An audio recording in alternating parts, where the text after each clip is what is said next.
is our song. Ndane ebeka mwanyi mwoke hamadike Nandi okukalo no Yako mwanyi nine na la Biafra babu buru na chono bateta Ebeka onu dosara Nandi okukalo Odindo Opotara na hanya I to remember mwanyi no want to see our song. Oh, chukwu okike abịama ndị Igbo tụrụ ilu si asọ kata eze anya eburu kata n'isi gwa ya oge ahụ eruola mgbe anyị ga-ejipụta n'Igbo wee nara ihe ahụ nke ruru anyị ọ pụtara na anyị nwa anyị we need our song. Bring out our song. Bịa nụrụla anyị chukwu okike abịama ekwela ka ihere ma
for Biafra must be restored, for there is nothing the enemies can do about it. We have come that the will of the Most High may prevail. Radio Biafra is unorthodox. The way we do things are markedly different from how others do it. We are under divine instruction. We have come that Chukwokika Biama may take control of these very proceedings this evening, for we are nothing without him. O Elohim, Chukwokika Biama Purimi Henine, unto thee we repose all that we are. Do not allow your children IPOB to be put to shame. Do not allow us to be devoured by the hands of the wicked. Do not allow us, O mighty one, to fall prey to those who do not know thee. You will deliver us, not because we are righteous, but because of your mercy. Hear our cry and our supplication. We are not armed. We have not killed anyone. We have not jailed anyone. We have not done anything at all to warrant the level of destruction and carnage being visited upon your children. The same way Israel suffered, so is Biafra suffering today. And if you, Elohim, can deliver Israel, so will you deliver Biafra. That is our hope. That is our anchor of everything that we hold dear as a race and as a people. You brought Biafra that light may come into Africa. You gave us hope because we are in a continent of hopelessness. And by thy grace, Biafra shall be restored. We shall be resurrected. We shall crown our efforts with the glory by the grace of the Most High himself. We are not strong. We do not pretend to be strong. All we do is to submit ourselves to your will, that your will may be done upon our lives. We have lost many people. We have lost so many good people. Their sacrifice will never be forgotten. We shall honor them, and for their sake Biafra will come. Israel lost people, and today Israel is here as a beacon of hope in a land filled with darkness. We beseech thee, O Elohim, because we are wandering all over the world, hoping against every hope that things will turn around for the better. It has never turned around for the better. Instead, it is getting worse. Please do not abandon your children. You have given us a commission, and we must accomplish it in our lifetime. We have come to honor your holy name. We have come to praise thee. We have come to honor thee. Praised ever and ever. He said,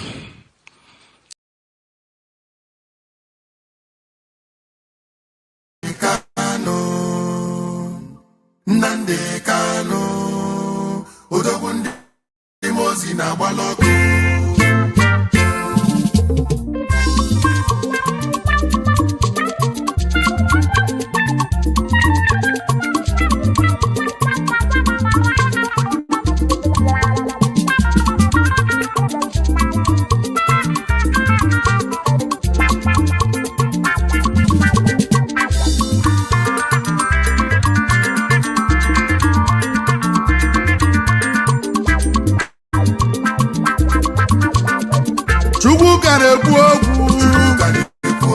Obinigwe na-ekwu okwu ogwele ife gbalụ Jehova ya lee Obinigwe na-ekwu okwu ọ ka na-ekwu okwu Obinigwe na-ekwuzi okwu ike Nnamdi Kanu odogwu bili eze ndị Igbo gburugburu Nnamdi Kanu ọchịagha ụmụ Igbo odogwu Biafra bili odogwu ndị Mozi na-agbala ọkụ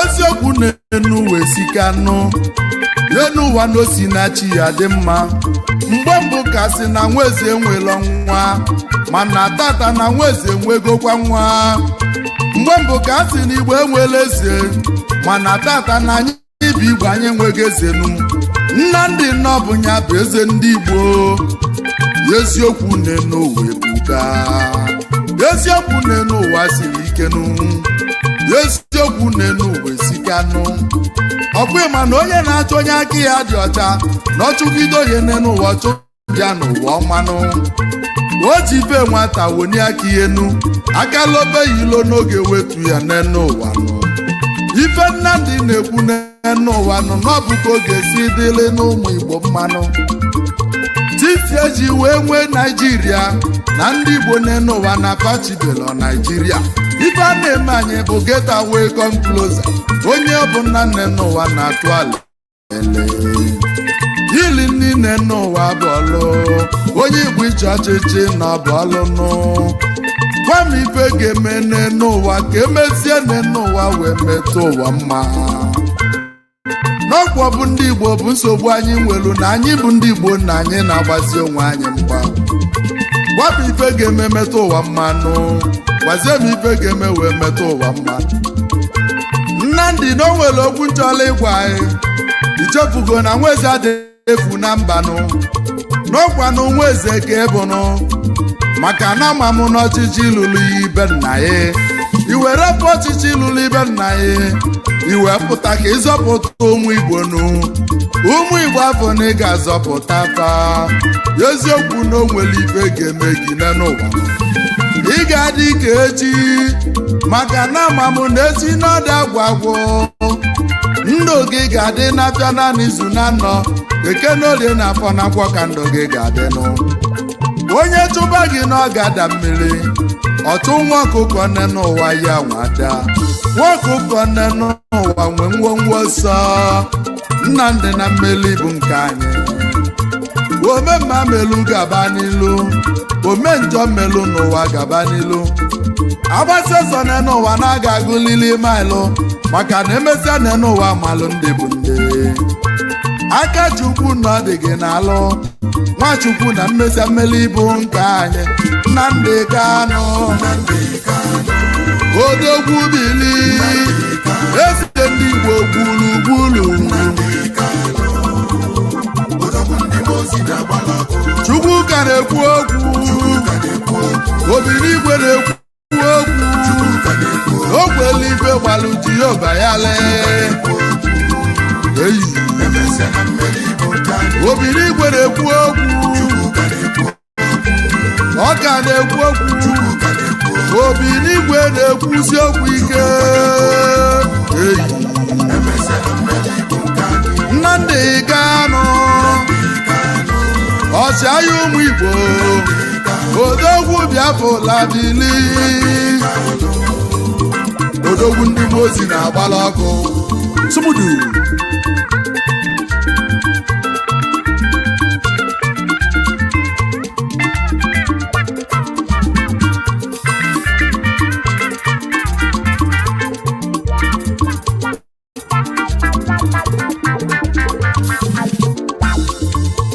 eziokwu na alili na-egbu m ụmụnne m na alili na-apịawa mazụ onye Igbo wee gụsị akwụkwọ nụ na inweta ọlụ na Naijiria na ọbụzi ọlụnụ na anya pasi lọ ife ọbụla na ịlụ na amị na Naijiria na ọbụzi nsogbu ịlụ na polisi bụ ọlụ inye ndị Igbo ọlụ n'ọkwa nsogbu gwa m ibe a ga-eme n'ụwa ka wee metanụ ndị Naijiria mmanụ ife anyị nwe ka na-akọla anyị na mmanụ anyị ka Naijiria ji dị ebube mineral and resources anyị nwelu n'elu ụwa n'ọya ka Naijiria si wee dị ebube ma ndị nwe ife na-aga ụlọ na-emelụ falụ ndị nwe ife na-aga ụlọ na-apịawa afọ azụ Chukwu ka na-ekwuriri okwunu ndị eluigwe ka na-ekwu okwunu basi na-emesịa na anyị ga-enwe mmelinu.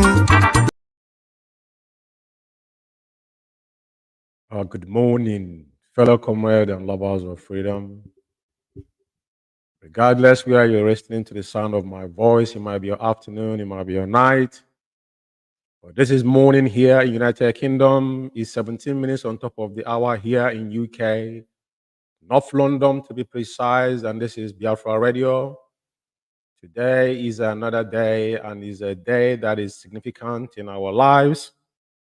Today, we are getting a report directly on spot account from Federal High Court Abuja. And as you all know, today is going to be the bail application. They're going to hear that today. So, my name is Mazi Umeh. I reside here in UK as one of the principal servants and the host of Biafra Radio. And this morning and afternoon in Biafra land is 18 minutes on top of 12 p.m. in Biafra land, in the holy land of Biafra. And today, Chukwuka Biama will take proceedings because our hands are clean, our leader has done nothing, but we shall follow them. And that is exactly what we are doing. Our legal team have prepared, and it's going to be a marathon because it's the 2 days. As we are getting to the bail application hearing today, tomorrow, 28th, is going to be the commencement of the substantial trial. Onyendu have committed no crime against humanity committed against our leader by extraordinary rendition, kidnapping him in Kenya, and extraordinary rendition him in zoo, and everybody knows what has happened.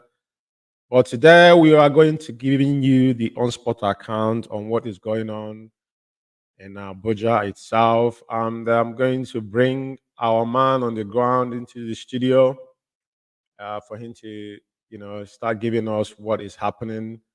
Lawman, if you can hear me, good morning from here. And please, you can tell Biafrans what the scenario and the atmosphere down there in Abuja this morning. Please, Lawman, if you can hear me. Yeah, thank you very much, MaziUmeh. A very good afternoon to you from here.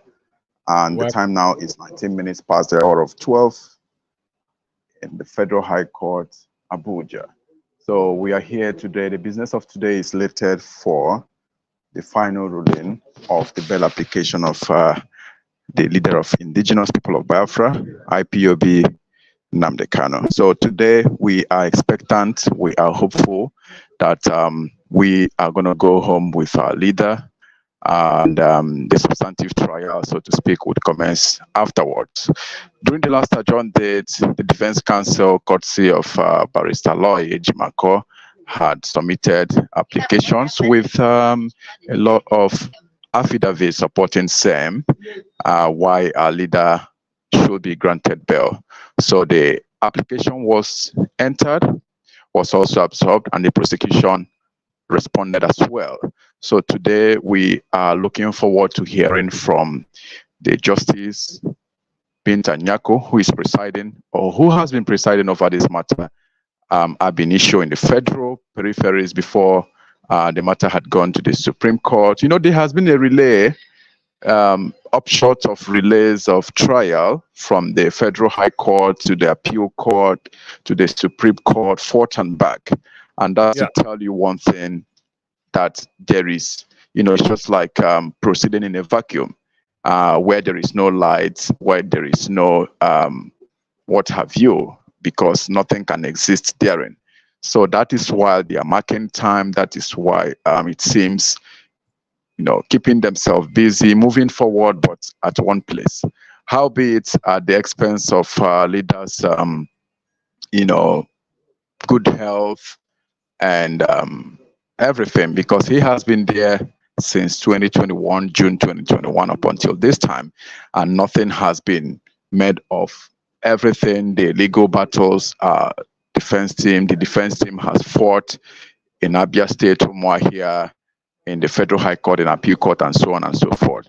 So in order not to inundate our people with all of this, because I believe we all know, have been in the know before this time. So today the court is seated, and the business of today first is to round off the bail application and see to it the conditions and whatever. So all of this is embedded and strengthened by Section 36 of the Constitution. So let's see how it goes. We are here en masse. Our people are here as well, although a few persons could only gain entrance to in here in the courtroom, I must say. But maybe not known to us, to people listening, that our leader was, not left behind. He's not left behind till now. People are here in solidarity, and we are expectant, as I said. So thank you very much, Mazi Umeh. Do you have anything, any question from the desk? Just for clarity's sake, has Onyendu arrived in the court, in the Federal High Court yet, or is he expecting to be there today? Of course, Mazi Namdekano has arrived, Okay. and is in court. The court is seated, and the justice has also taken precedence over everything that would happen today or that has been slated for today. So we keep our fingers crossed, and as we relay everything, events, activities, arguments, and counter-arguments from here to our people. Okay. That's very precise. Okay, then. So what we will do is we will have to hang on onto your anytime you want to come on back on air, you just let me know. So I will have intros and expecting good news to come out, or if they're supposed to be updating us what is happening from right there inside the court. So I will leave that to you. So whenever you want to come on, just signal that to me, then the platform will be yours. Yeah. Yeah, surely. Thank you, Mazi Lawman, for your tenacity. Thank you. And that is our man on the ground there. And he's doing a wonderful job, as you can see. And we will continue, like I said, today, because you could see on the screen, today is for the ruling of the bail application, which, as he have rightly said, Onyendu have arrived in court. Our legal team, everything have taken proceedings, and the judge itself has acknowledged all of that. What we are waiting for, the ruling must be done today. And what we are asking for is our leader to come home with us today, as I have done nothing. If he's going to stand a substantive trial, he's not going to do that from DSS dungeon. He has to be given bail first to prepare for whatever allegation they have brought. Any commencement of trial must not start from DSS dungeon. He can't hold a man down at the same time. It's going to be 3 years that our leader has been in solitary confinement for doing nothing, for violating his fundamental human right that even United Nations has arbitrary as well have come out and lend their voice that our leader should be discharged and acquitted, that the crime has committed. And even their own court have told them that they committed no crime. Even the Supreme Court itself acknowledged that his fundamental right has been trampled upon. So all we are saying is very, very precise. We understood all the politics that is going on, but regardless how long they're going to allow this to play, at the end of the day, what matters is that we are going to triumph at the end of this tunnel. Our leader is there. That's what matters. He can't speak. That anybody today is talking about Biafra is detriment of Mazi Umeh kind of being in the SS dungeon. There is no other thing you could tell anybody that will prepare the person to pay attention to what you're saying without mentioning Mazi Umeh, and that is the price it has paid.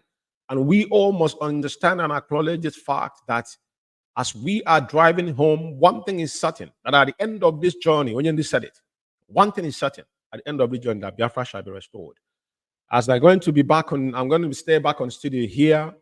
I'm going to find some news to read to you guys. But before then, I just want to allow Barrister Lawyer Jumakor's first interview from BBC. This is credit to BBC Pigeon. You know, when Onyendu was brought to the zoo. So we just listen to that particular interview from BBC and Maswell as well. Barrister Maswell went to Europe for human rights, convention. So I just want you to hear them on this audio, and as we continue, that will be an intro as we are expecting good news down there from Federal High Court Abuja. Stay tuned. Paul, thank you for your time with us today. It's my pleasure having you. Make I just start by asking this question. You don't see Nnamdi Kanu? Yes, I met him yesterday for almost 3 hours at the headquarters of the DSS in Abuja. And we had quite an interaction, private interaction initially, and later on he was interviewed by 3 DSS officers in my presence. I wanted to call it an interrogation, but they said no, it's an interview, during which they asked him routine questions, but most of the questions centered on his being the leader of the indigenous people of Biafra and the activities of that organization. So he answered the questions in a relaxed atmosphere, with bearing in mind his constitutional rights not to incriminate himself. Of course, some of the questions had background information that he considered incomplete, and he told the officers that he was not able to answer some of those questions because the information that they supplied to him was incomplete. You fit describe to us when you see Nnamdi Kanu, how he be, what's in state of mind? Well, his state of mind wasn't as sound as it should be. You know, if you listen to his broadcast, you would know that he's a historian. But when I was talking with him, he had trouble recalling the actual date he was abducted. It surprised me. So to jog his memory, I asked him how many nights he spent in Abuja before he was brought to court. He told me 2 nights. So he was brought to court on Tuesday, the 29th June. So we figured he must have been brought into the country on Sunday, the 27th. So when I mentioned that date, he said, sure, that's the date. But I took particular note of that. I also noticed that he had a visible injury on his right wrist. I asked him what it was. He said it was where they had chained him, put the chain on him, and chained him to the concrete floor in Nairobi, Kenya. And he has disappearing injury on the left wrist and an injury right here at the nape of the neck. He appears like somebody who has been mentally traumatized. So he's unwilling to talk about one or two things until you prompt him. Like when I prompted him about the date, that's the conclusion I drew. How many nights he spent in Abuja. Is he afraid? No, he's not. He's traumatized.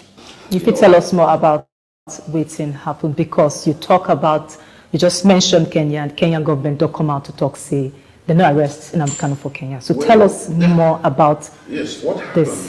What happened is this. Mazi Umeh entered Kenya, I believe, on a certain date, right around April this year. I'm not sure. I'm trying to establish the actual date of entry. But I have documentation from a Kenyan hospital that placed him in Kenya as of 14th April this year, 14th May. So he entered Kenya. And what did he do for Kenya hospital? He went there because he had issues with his heart. He felt he wasn't well. So he went there, he was examined, and the diagnosis was hypertension and heart murmur. They made prescriptions for him, and my examination of the medical report indicated medications for heart and controlling blood pressure. So apparently he entered Kenya before the 14th May this year. So he had settled in at a location in Nairobi, a temporary location, and he entered with his passport. That day, on the fateful day, that was on I believe on the 19th, yes, not believe, certain, 100%. He drove himself to the airport from his temporary location in Kenya. He drove to Jomo Kenyatta International and went into the garage, the underground garage, to pick up a visitor flying in from outside. Okay, that is not necessary for this discussion, the identity or whatever. So the moment he got into the parking lot, the garage, a group of several men, well armed to the teeth. And this now waiting now they can tell you about what you remember of waiting happened before they bring him to Nigeria. This is what he told me, and his recollection of this was very, very lucid and clear. Tell us about it. Yeah, so now they swooped on him. They gathered and grabbed him, okay, in a very physical, rough way, and he raised the lamb. Luckily for him, there were a few people that were there, and the people wanted to intervene in terms of really very aggressive intervention, because to them, I asked him why they would consider making an aggressive intervention when something that seemed law enforcement was happening. He said perhaps they didn't believe it was normal. So the people that were abducting him told everybody to stay clear, that this person you're looking at is a Nigerian terrorist who assists the Al-Shabaab terrorists in Kenya. They grabbed him, put him in their car, and left, and took him to a private residence, not an official detention facility, where they chained him to the floor for most of the 8 days he spent there, and they really tortured him, thinking he was Al-Shabaab. So he kept telling them he wasn't Al-Shabaab. He had nothing to do with Al-Shabaab. He kept telling them who he was. Who be these people? Well, I asked him who they are. He told me they are Kenyan security officials. I asked him why. He said the insignia, the courage, that he had arrived Kenya, so he had a bit knowledge of the terrain and how the law enforcement functions and the sort of things they wear, how, you know, that they were brazen with weapons openly. It couldn't have been private parties or, you know, some rogue agents doing that. He told me that the thing has a 100% degree of officialdom to it. So they took him to that location, and they were torturing him, and I'm sorry to say they really beat him a lot. So, but at some point when he was trying to explain himself, he told me he was blindfolded most of the time, chained to the floor, bare floor. But the Kenyan government don't clearly talk, say they don't get hand for this, and they don't arrest Nnamdi Kanu for the ground. And also the federal government never come out to talk anything about where your client, where they arrest your client from. Okay. You see, it's not going to be a question of he said, she said. I'm a lawyer. I operate on the basis of independent and credible evidence. The Kenyan High Commissioner might have sounded credible to the general public, but the information available to me can impeach every single word she uttered, including the denial that came from the home government. I have immigration stamp placing Nnamdi Kanu in Kenya just 2 months before his abduction. I have medical evidence placing him at a Kenyan hospital. Okay? And I have his own word. He's a man of sound mind. And what's in your client, Nnamdi Kanu, tell you about how they move him from Kenya, as you talk, say he tell you, to Nigeria? Yes. You see, he said on the fateful day, that was the 27th on Sunday, 27 June, they drove him in a car to Jomo Kenyatta International Airport, blindfolded him, and bundled him inside a private jet, like a Learjet. I asked him if he's a Boeing 777, so whatever, or Airbus, the big ships. He said no, it's a normal private jet that you often would see some people owning private jet, that kind of size. And he was the lone passenger in that jet, in that plane, and he didn't clear immigration. They drove him straight, on the tarmac, straight to the plane, and very close to the plane, and put him inside the plane with Nigerian security officials, and left about 12 noon in the afternoon, and landed Nigeria same day in the evening, around something after 4 or to 5. Make we talk about the trial where go begin again on the 26th of July. Yes. How prepared Unadi for that trial? Well, We are, but there's not going to be any trial. There's going to be trial within trial. What happened to Nnamdi Kanu is, by legal definition, worldwide legal definition, what is called extraordinary rendition. It's a state crime. It's a crime by the state. If a private individual abducts or violently and illegally seizes another individual, it's called kidnapping, and is a very, in some jurisdictions, is a capital offense. When state does it, it's called extraordinary rendition. That's what happened. So if you rendered or you renditioned a fugitive or a suspect, you have lost jurisdiction to try that suspect because you committed an international crime. You broke your own laws.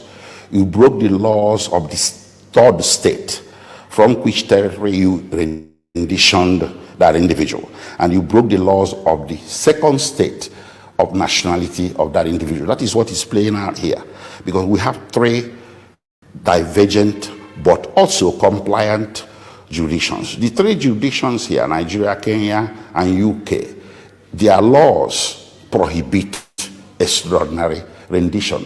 Okay, so they've been calls don't come from different quarters, from different groups, say the federal government must handle this case on the fair note, that the trial must happen, Nnamdi Kanu trial must happen on a fair note. Does this make you optimistic? Fair trial? That Nnamdi Kanu must have a fair trial? You see, there is it's an oxymoron. It's a contradiction to say that a jurisdiction that broke the laws of three countries and the international law, that's the fourth component, to bring a suspect before that jurisdiction should be expected to give fair trial to such individual. But like I said, we haven't even gotten to that bridge yet. When we get to the bridge of whether he's going to get fair trial or not, we are going to ventilate it. The bridge we have to cross first is the bridge of testing the impact on the jurisdiction of Nigeria to try Nnamdi Kanu for any criminal offenses stemming from the extraordinary rendition. Across various countries of the world. So, and I sent in my complaint from Nigeria. After looking at my complaint and what I have, so they decided to invite me and also asked me to come and present a paper from Nigerian side. I forwarded my 32 pages of submissions as it has to do with human rights in Nigeria, and we started. The conference is taking place in 4 selected countries of Europe. That's in France, in Germany here, Belgium, and in Sweden. So we started on the 26th. We are done with Paris, France. I came in here a couple of days ago in Germany. So we are rounding off in Germany at Bonn University. We are rounding off this afternoon. Then we now move to Belgium. From Belgium, we now move to Sweden. Then and we round it up in there in Sweden. So we are making a progress. According to, just like as I told you in my 32 pages paper, which has to do with critical insights affecting human rights in Nigeria, ranging from intimidation of voters during election, involvement of security agencies in rigging election, and the general and electoral fraud generally, and the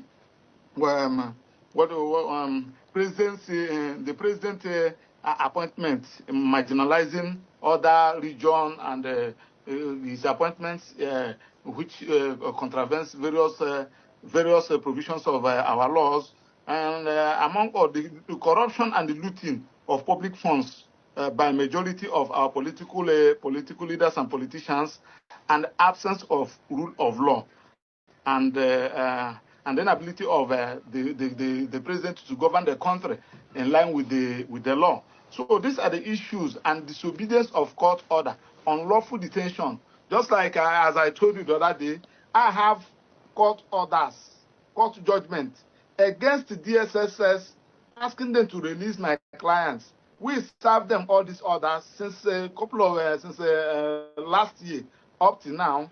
The DSSS refused to comply. My clients are all in their detention. So these are the issues that we presented an order that it should be released. They now refer the matter back to Federal High Court to start trial again and to start application for bail again. I have never seen this kind. They have turned Nigerian jurisprudence upside down. Now we are in court. We have made application for bail. They have given it on the 19th to rule on it. So that one is on that. Then on the issue of Ohanese, they are not doing anything. No. If they tell you that they are doing anything, that thing they are doing, they will call it window dressing. Either the more you look, the less you see, so that it will be as if they are talking. If Ohanese is talking, Ohanese is the senators from Southeast are under what do you call it? Are under Ohanese. The governors in the Southeast are under Ohanese. So now you begin to ask yourself, what has these people done? Because upon your inauguration, you're supposed to go, both of you in the Senate, political leaders, religious leaders, and this, you can't meet Tinubu. Say, my brother, please, we are talking about security in the Southeast. Can we release this guy? This one is causing trouble. He said that it's for Nandekalo. This one is ordering for a sit at home. He said that it's for Nandekalo. This one, why not release Nandekalo to address all these issues? What has Nandekalo, what offense has Nandekalo committed? All right. Somebody that exercising his rights of for self-determination. Asking you that since you said that I don't belong to Nigeria by your conduct, allow me to go. Instead of it to address all those issues, now you started attacking the innocent, intelligent, handsome. All right, so we'll come back to it doesn't work like that. Okay, a point made on that. So let's go back to why you are outside the country now, and what outcomes are you expecting from these your meetings, and how implementable will they be? Well, I'm the only one. Every other, just like you said, every other country with their own peculiar problem, which is normal, but our own is on the high side. Because when I begin to marshal out our own, ranging from disobedience of court orders, ranging from unlawful detention and arrest, ranging from inability of government to comply with the law. The law said before you say Maxwell, this is what you will do. You decided to go and say Maxwell to start following the law. They discovered that our own, they don't even know where to start. So at the end of all these issues now, there will be a communique. I hear them saying, which they will, there are some things that I will not say on air. The way they implement it, I won't say it on air. But at least it will go a long way of letting our leaders to know that whatever thing that you are doing, you are being monitored. Whatever thing that you are doing, your children are in Europe, your children are in Asia, your children are in America. So you cannot destroy University of Lagos, University of Nigeria, University of Port Harcourt, University of Calabar.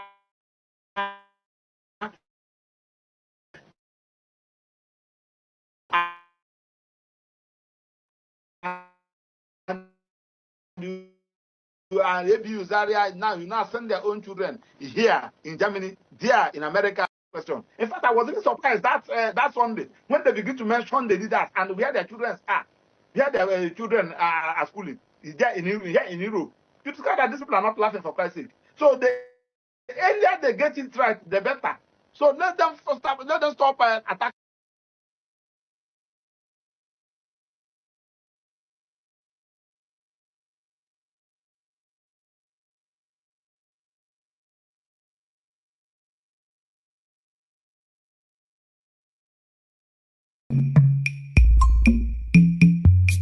Mothers, where is our son? Ndenne, ebe ka nwanyi nwoke Hamadike, Nnamdi Okwukalo nọ. Ya ka ụmụ nwaanyị niile na ala Biafra gbaa gburugburu na-achụ n'ụbọchị taa. Ebe ka unu dosara Nnamdi Okwukalo. Ọ dị ndụ gbọpụtara na ya. Anyị chọrọ ime ebe nwaanyị nọ. We want to see.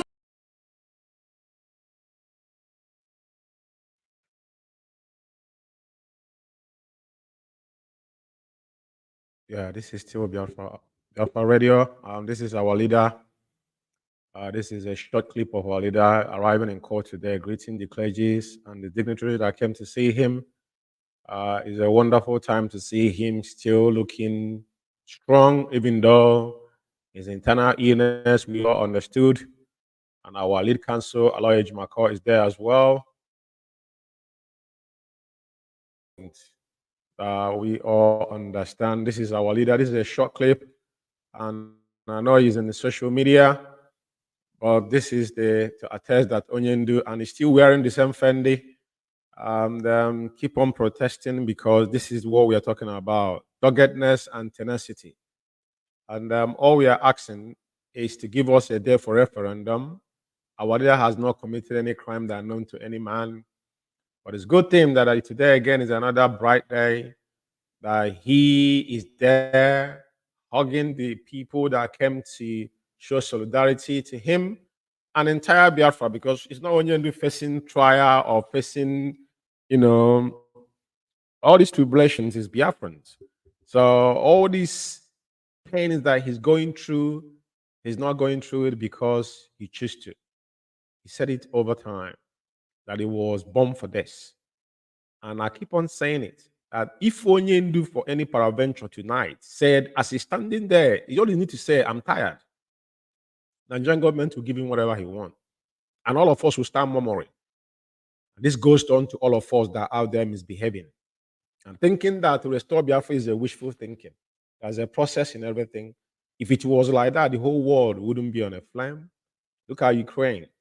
Even though this is a proxy war by the fifth colonies, we understood what is going on, but it's none of our problem. We are focusing on what our demands are. And the one good thing and blessing that we have, that God gave us somebody that have sacrificed everything. I was talking to someone this morning and I said, our internal leader did it all because he sacrificed everything he had with his parent money to fight for Biafra in 70. But Mazi Umeh have surpassed every human being that walk on this earth by far, because money cannot buy life. Two parents have gone into the 60 because of this one course to restore our dignity. I want to let you understand that there's so many things. Onyendu said that the emergence of Biafra will be the restoration of a black race. Last night I was talking to my other son. There's something he said, and I have to let him know. Even when we talk about slavery, there's no empathy.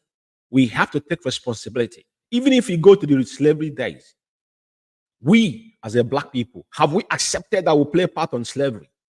I don't want my child growing up in UK thinking that, oh, white men came to Africa and stole black people. I don't think it's right. Even though the both party played, the kids are asking questions. This is why we are fighting for Biafra. It's not because of we want to have a position in IPOB. No. The reason why we have abandoned everything and focus on this, because we have to restore our dignity as a race. We have no homeland. Every other race in this world have a land. We don't, as a black race. We are just hovering around. In UK here, the Asians have came here, they build their own community. Black people, we still segregating. The segregation is more vast among black people. The racism is more vast among black people. Very, very important that we understand this fact. But our leader have came. That's why IPOB detox all of us. We must not dabble into any ethnicity or any nepotism.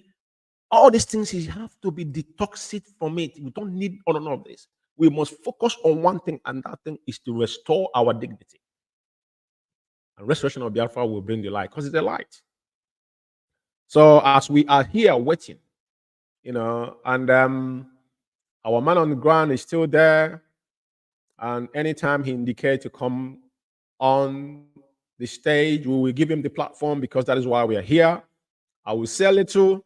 Like I said, this is our leader arriving in the court today and hugging the clergies and our elders there, showing solidarity, and our lead counsel and the family members, Meme's wife, they're always there. That is why some of you will come out and say ill things about this family. May Chukwukika Biama forgive you and your generation, but I don't think it's going to happen, because we all need to listen and look. Common sense tells you those that have put in their life, in their resources, in everything they do.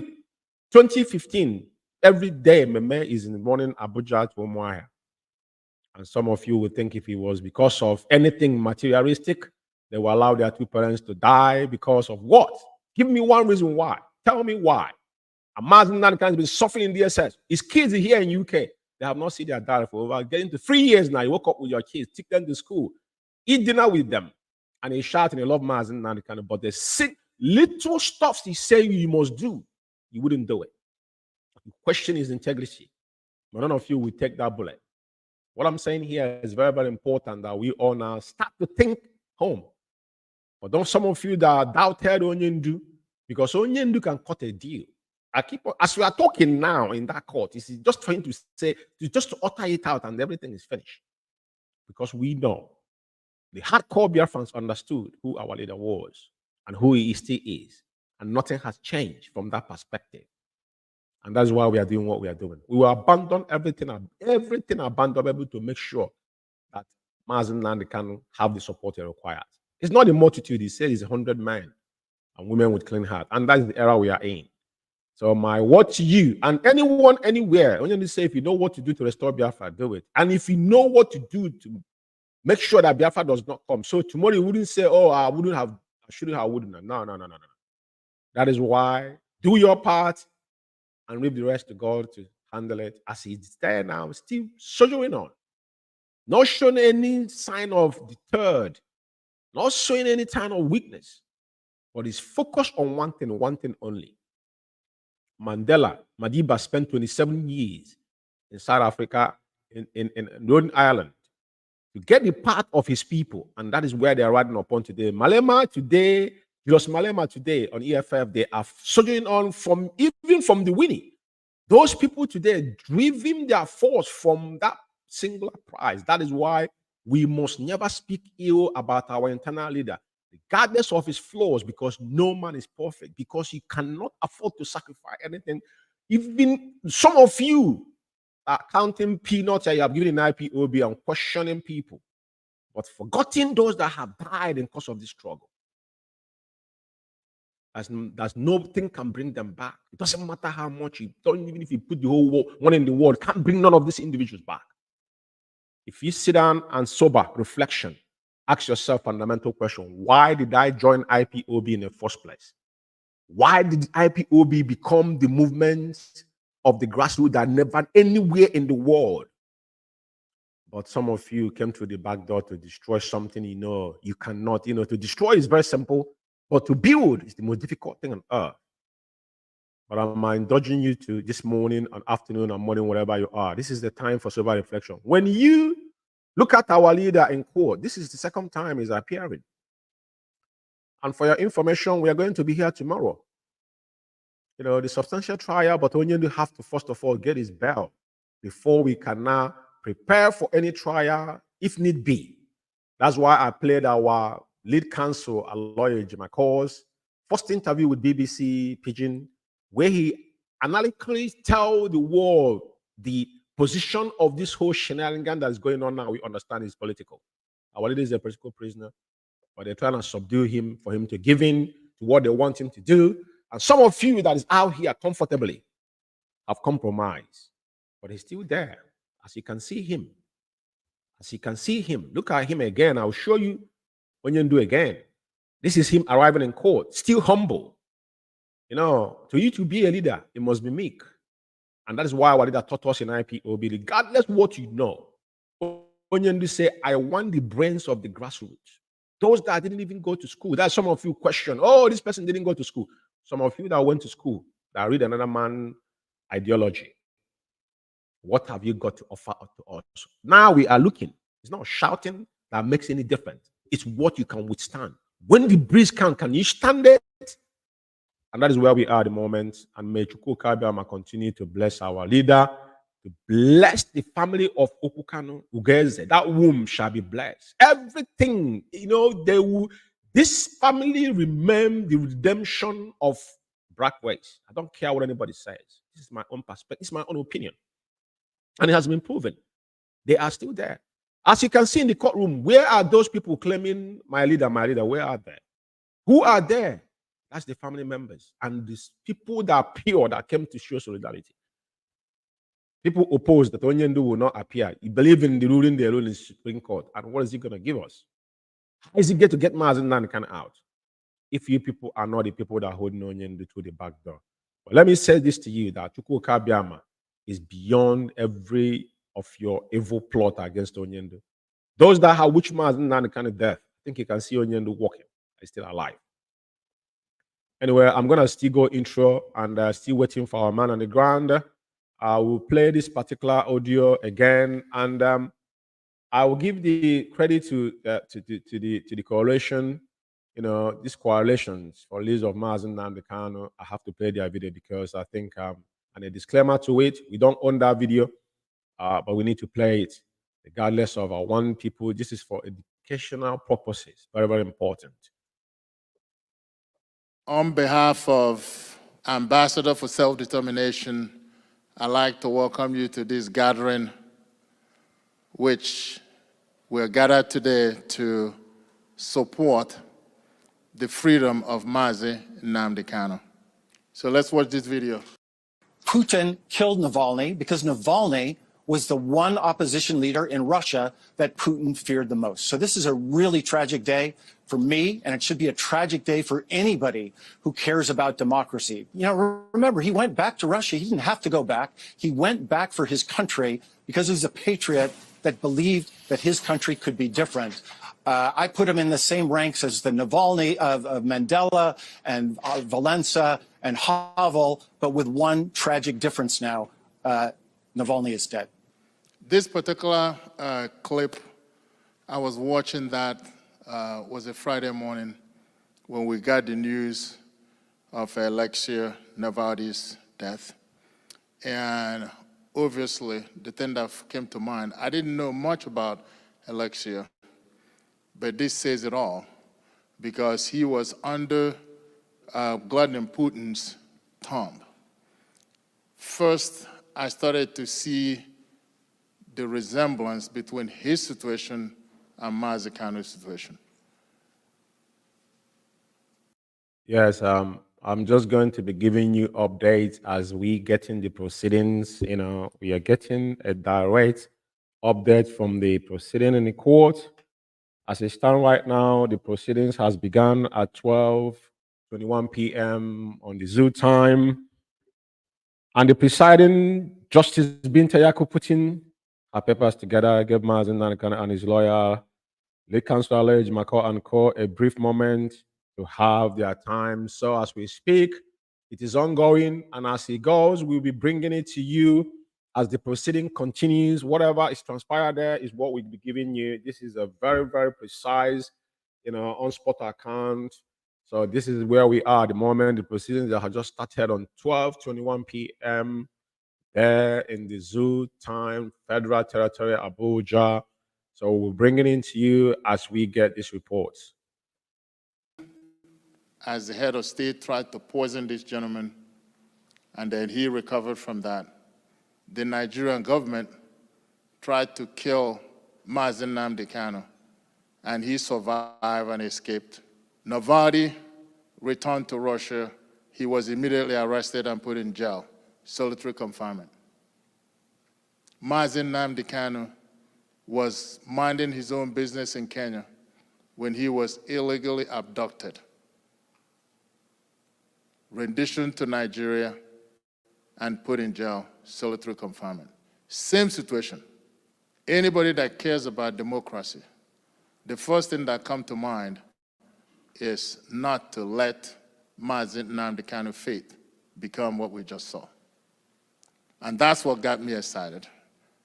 We've been quietly trying to get a coalition of people to actually demand his release, but it's been difficult. But this particular example really made me realize that if anyone has anything that they can contribute towards this man's release, to do it now. Those of you who don't know about Mazi Umeh, I'm going to invite Ben to sort of give us a little glimpse as to who he is and why he's doing what he's doing and why all of us should demand collectively and individually for his immediate and unconditional release. Well, today is a sad day in Nigeria because Mazi Umeh remains in solitary confinement. As of today, He has been in solitary confinement since June of 2021. Like Evans rightfully said, he was kidnapped from Kenya, minding his own business. But the fact is, this was not the first time he was kidnapped. He was first kidnapped in 2015 in Nigeria, and he was locked up for 2 years. And later on, he was released. And then there is a failed assassination of Mazi Umeh in his own home in Abia State. And miraculously, he escaped that very assassination only by God's grace. So he's alive today. But I want everybody to know, any day Mazi Umeh remains in solitary confinement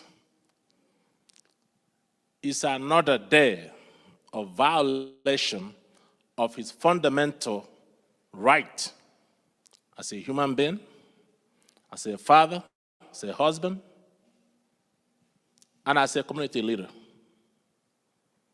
There is no reason why he should be in prison today, if not for the sake of others.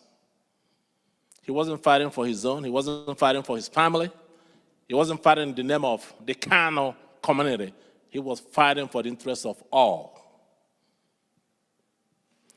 So I believe there's a video that we're gonna show you so you can get a taste, a glimpse of some of the things that took place that really, made Mazi Umeh to come out in public and began to openly call for the freedom of our people. But before then, there's something happened. You're gonna see a different Mazi Umeh back in 2013 in Europe. He wasn't campaigning for Biafra. He was not agitating for the freedom of Biafra.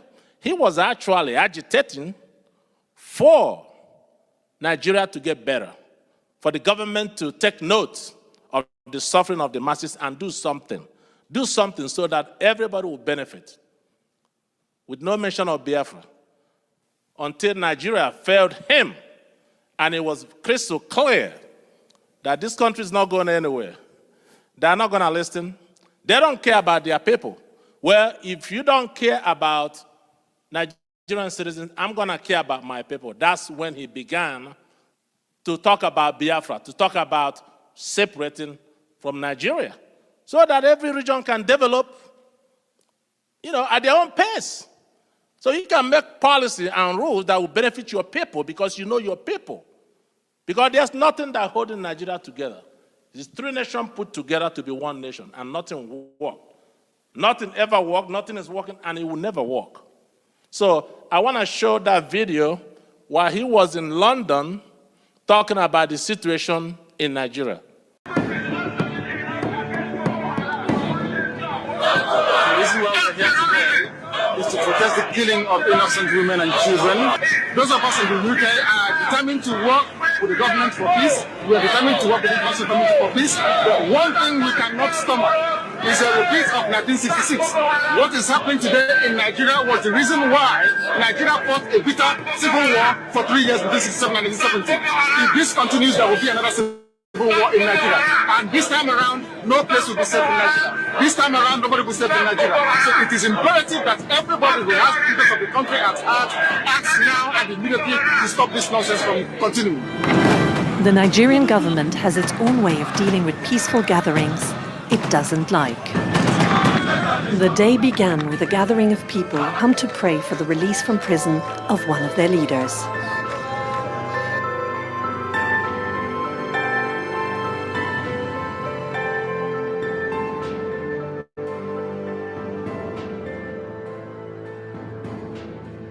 Provide us some evidence that IPOB's a terrorist group. More than 2 years later, still zero.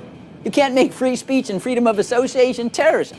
Every single day that he languishes in that solitary confinement is another crime against humanity.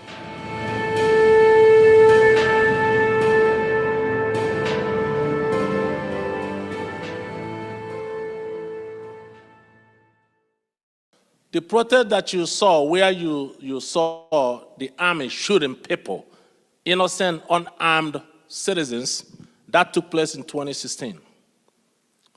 Okay, our people came together, as they have done several years before, okay, to honor their fallen heroes, those that fell in the Biafra Nigerian Civil War of 1967 through 1970.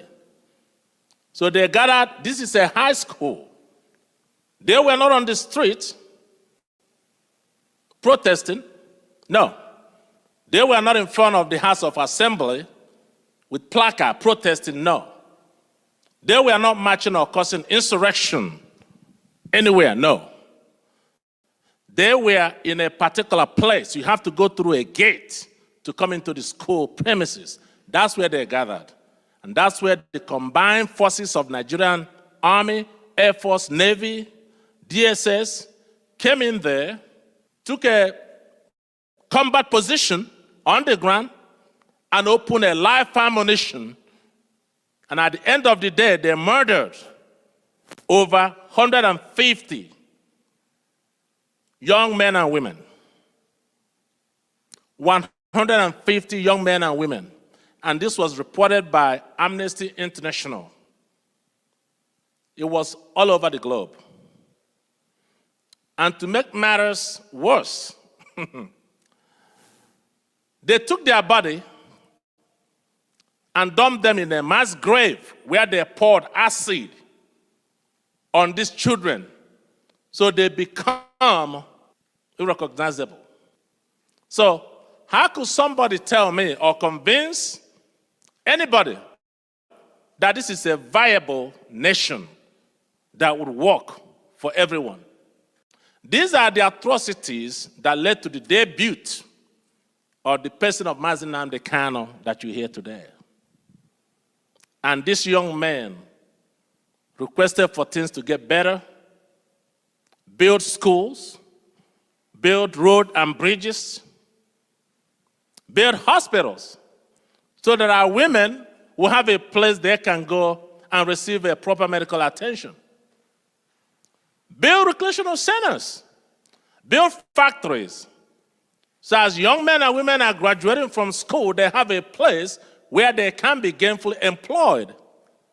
They don't want to do any of this. But this country will spend money from the oil revenue to import terrorists from all over the world. Right now, there are more than 5 terrorist groups that operate in the country today. Ansaru is in Nigeria. El-Shabaab is in Nigeria. Mieti Allah operates in Nigeria. Fulani bandits operate in Nigeria. Fulani herders that have been named the 4th deadliest terrorist group in the world by the Global Terrorist Watch of West Africa. These terrorist groups operate in Nigeria. And the government of Nigeria provides an enabling environment for them to thrive, for them to do their bidding. They provide them with logistics, money, arms, and then they send them to the eastern region of Nigeria to kill my people and to destabilize the region. That is their goal. And that's exactly what they're doing now. These are the things that brought out Mazi Umeh.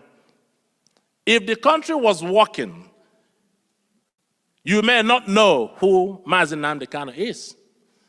It wasn't working. And it's never going to work. Not the way the country is presently constituted. When he was out, people say you're calling for war, you want to war, you're causing problems. You know, he said, no. I'm not causing problem. I'm just asking our government, the government to do the right thing by the people. So I'm going to stop here, and you can hear his goals and aspiration. You're not talking about a federation when you say a confederation. You're not talking about a federation as part of Nigeria. You're talking about total independence. Absolute independence. Complete independence. Now, is there anything that can happen that will make you change your mind about this particular direction? No. So it is either Biafra or nothing else. Or death, yes. or death. That's correct. If push comes to shove, Yes. will you go to war? No, because truth is a far more potent and deadlier weapon than bullets and mortars. So no war. You've ruled out the Absolutely, I of don't war. believe in war. No, no war. Well, we're going to invite Attorney Jesse to educate us a bit on the legal aspect of the whole thing where we are today. Brother Jesse, thank you, brother. There you go. So, I'm a construction lawyer, and the only time I ever get called on to engage any sort of criminal law is if a client's son or daughter gets in trouble in college. But even This is still Biafra Radio as we still on the court proceeding between the zoo, between Nigeria and Biafra as the proceedings are still going on. So I'm just keeping you guys on our bay as we're watching up these clips. And if we get any information, we'll be passing it on to our people until everything is done. We are waiting patiently as he may. So I'll continue watching. construction lawyer knows when something's wrong from a criminal standpoint, and there are just so many wrongs involved with these timelines. And I want you to keep in mind two things that are fundamental, not just here in the U.S., but worldwide for the most part, according to the UN.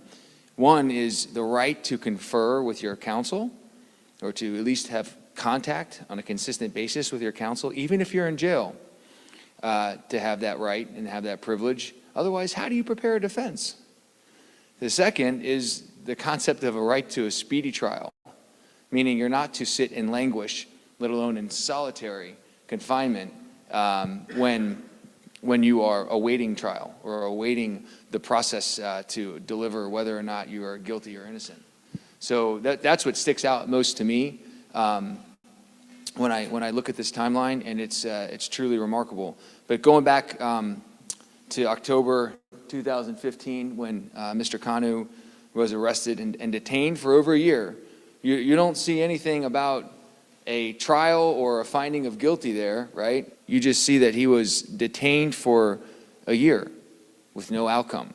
Well, I guess he made bail in April of 2017 and was released, only to be have his home invaded, has been said, in a government failed assassination attempt. So then the process was to kidnap him and torture him for 8 days and then hand him over to the Nigerian government.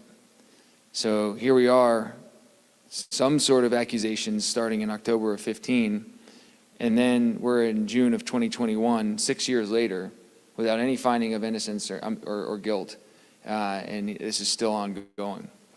January of 2022, he actually gets a trial, and the Nigerian army was found guilty of the failed assassination attempt in violation of his rights. Now, we've heard in past gatherings from lead counsel for Mr. Kanu that there are occasions where he would fly all the way from the U.S. and not be allowed to meet with Mr. Kanu to prepare a defense. So he would be told to wait and wait and wait and still not receive contact with Mr. Kanu, his client, okay, to prepare a defense to the proceedings and to the charges at hand, which is just absolutely nightmarish and outlandishly unfair and outlandishly a violation of human rights.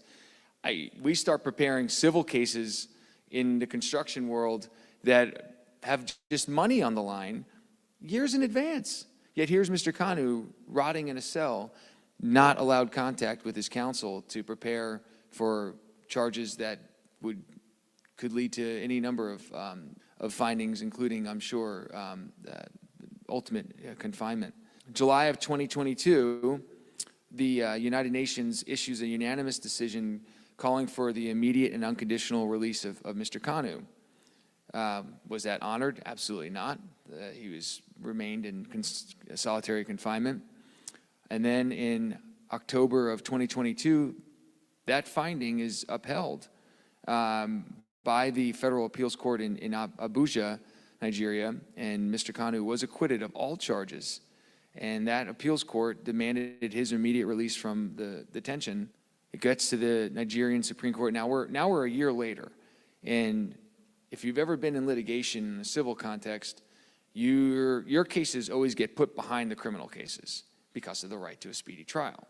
Well, here we have decisions from courts lasting, taking over a year to determine, whether or not this appellate court was going to be upheld. So the Nigerian Supreme Court, over 14 months later, upholds all dismissals. All charges are gone except for one, a terrorism charge. And that's what remains for Mr. Kanu, is a single terrorism charge, and he remains in solitary confinement. I believe a hearing is set for Monday. Will he be allowed to confer with counsel? Will he be allowed to actually have the right of preparing a defense with his counsel? Probably not. What's next? What are they going to do next? Mazi Kanu has been likened to Mandela. Alexia Navalny likened to Mandela. The difference is Alexia is gone. And if we do not do anything, yes, as we keep on, definitely will be the. As we keep on giving you updates, the argument is ongoing now. So, and we are expecting that after that, the reports and whatever that have transpired there is going to be made public. But his ongoing argument is ongoing now between our legal team and they're right there inside the court in Federal High Court Abuja. Fate of Mazi Nnamdi Kanu, which is what the government wants, and which we will not stand to see happen. So as we gather tonight, I just want us to think about who in the government that we know, meaning the United States government, to be able to speak up on behalf of this powerful voice that is being silenced by the Nigerian government. Because only us can speak. Unfortunately, he cannot speak for himself. The trial is set for the 26th of February, which is just Monday. So we need to do something quick. We need to send a strong message to the Nigerian government that we will continue to demand Mazi's unconditional and immediate release from the dungeon. Nigeria is a country that poses to be a democracy. But as you can see, very far from being a democratic country. Mazi spoke up, that was his crime, and his punishment is actually being sentenced to death. So those of us that are members of the Ambassador for Self-Determination, our goal is continue to champion the release of the likes of Mazi Nnamdi Kanu, wherever they may be around the world. I think we've walked the halls of Congress, and we need more voices to rise with us, which I believe is going to make a strong difference. We want you to reach out to your representative, your senator, your congressman, and share the story of Mazi Nnamdi Kanu. We need to send that voice collectively and even individually, however way we do it, to the Nigerian government before this important trial.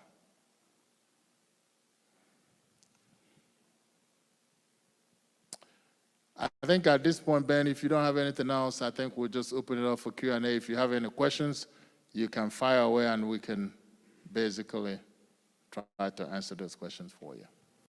The question is there anyone else like Mazi Nnamdi Kanu that is currently being detained in Nigeria? And the answer is affirmatively, yes. There are many. There are many young men and women that were following him that are in different prisons in Nigeria today, not even being heard. Some of them are sick, some of them are dying. So there are thousands of people like Mazi Umeh that is languishing in prison, but Mazi Umeh happens to be the face of the collective injustice against our people. I thank Attorney Jesse for just going down and listing the chronology of events. But today I started to think about this thing, breaking down the days from the time United Nations gave the judgment ordering Nigeria to immediately release Mazi Umeh unconditionally, and the perpetrators be tried. That is an whopping 580 days. Not from the time he was kidnapped, from the time the United Nations looked at the case, over 9 months of study, of investigation, and came out with a unanimous decision that this man should be released. A United Nations Working Group on Arbitrary Detention is made up of 5-member nations. It was a unanimous decision in Netherlands. So we are law-abiding people. People are saying, well, they have your leader in a prison, and what are you doing? You're going home to sleep. We're going to follow the law, and we follow the law. So United Nations has spoken on July of 2022. The Nigerian Appeal Court, their own court, spoke October 13 of the same year.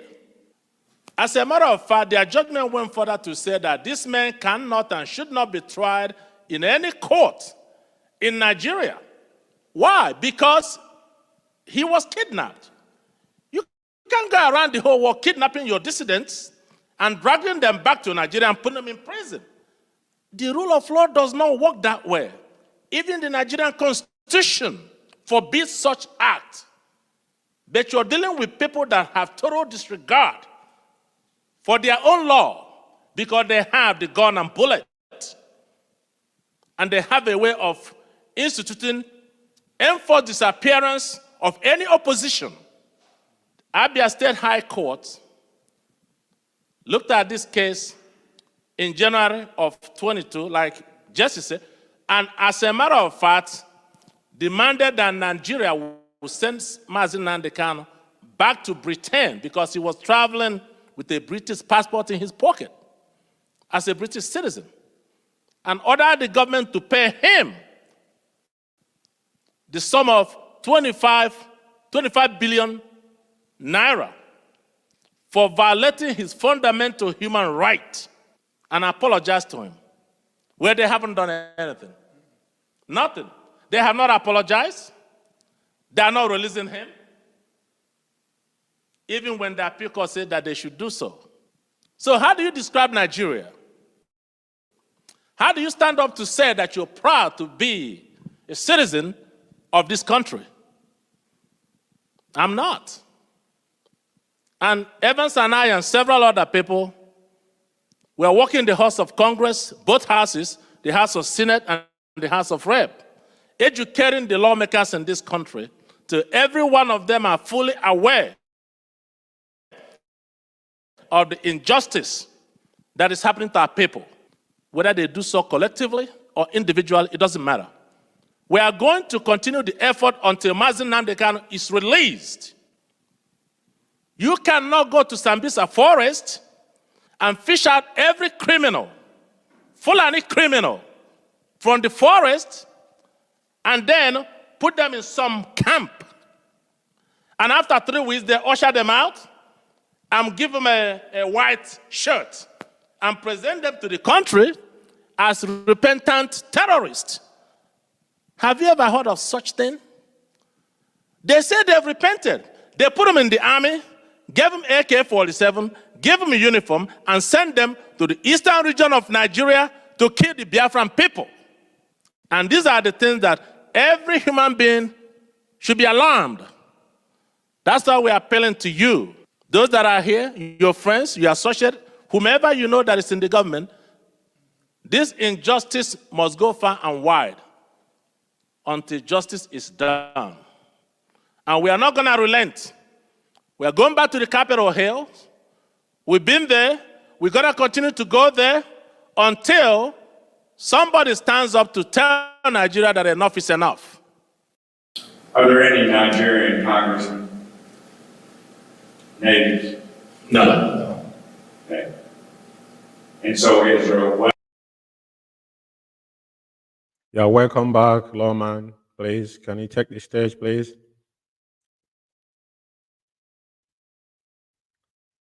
Welcome back, Lawman. Can you hear me, please? Yes, very well. Good afternoon, Mazi Umeh and our people.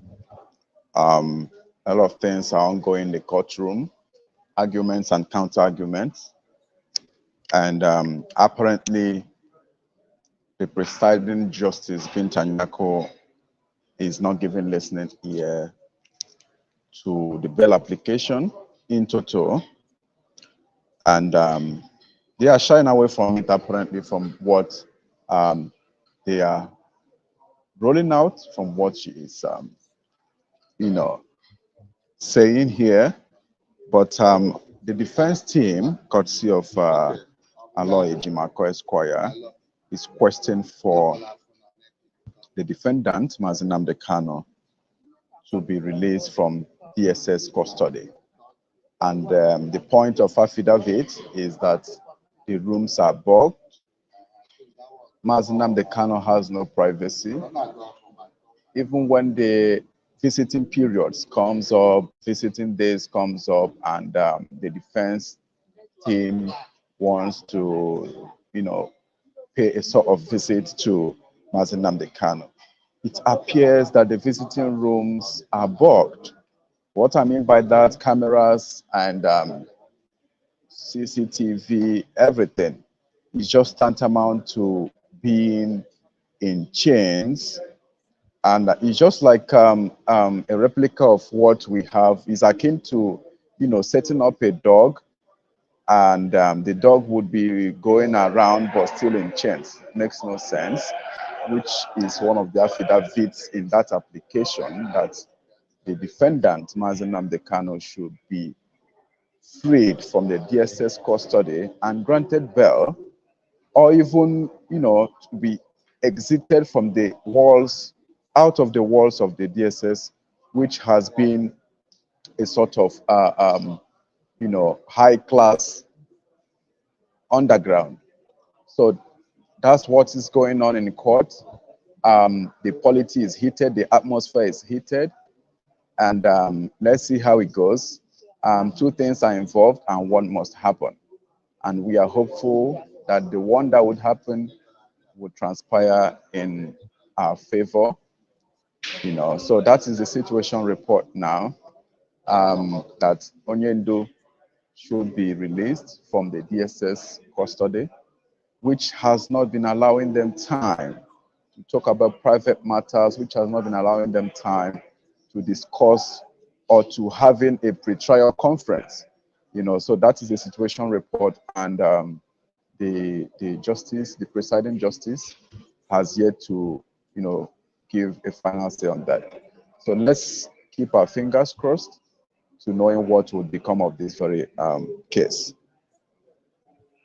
Thank you, Mazilaw, for that update. And as we stay tuned, waiting and keep on, we have to hope that everything is going to turn around to us. Regardless what they are doing, we all understood what is going on there is political. Our leader has committed no crime. But like I said, I played the video of Jimako for his first interview with BBC Pidgin, and he made it abundantly clear. Onyendu cannot try, is a standing trial with trial because crime has committed. But like we all are following their own kangaroo proceedings, we cannot say no to it. But let's see how it plays out. The whole world is watching. Like you said, Mazi, thank you very much for this very wonderful update. And this is still Biafra Radio. Stay tuned and continue to watch the documentary that I've just put on as we continue to hope that things is going to turn around in our favor. Diligently, we are humbly asking them to do the right thing. Like our leader said, in this very documentary, the Ask Onyendu, Ilula or War, telling you that truth is more potent than the bullet itself. So this is where the charge, this is the pattern and choice we have chosen, the way to go about our own freedom. different from what has happened before us. Since 70, we choose a different pattern, and we believe that things are going to work out regardless how long they're going to hold on. Mandela spent 27 years. I keep on referencing him, so we shall not give up now. All these things he's tried to deter our leader, but as you can see, there is no sign of, deterred on him. As you can see, the picture of him arriving in court today tells you all you need to know.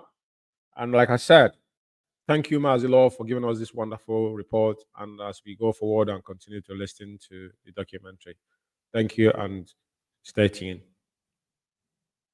With respect to Navalny, with that situation, his wife and daughter met with Biden today. As I understood, this is I'm walking through the room.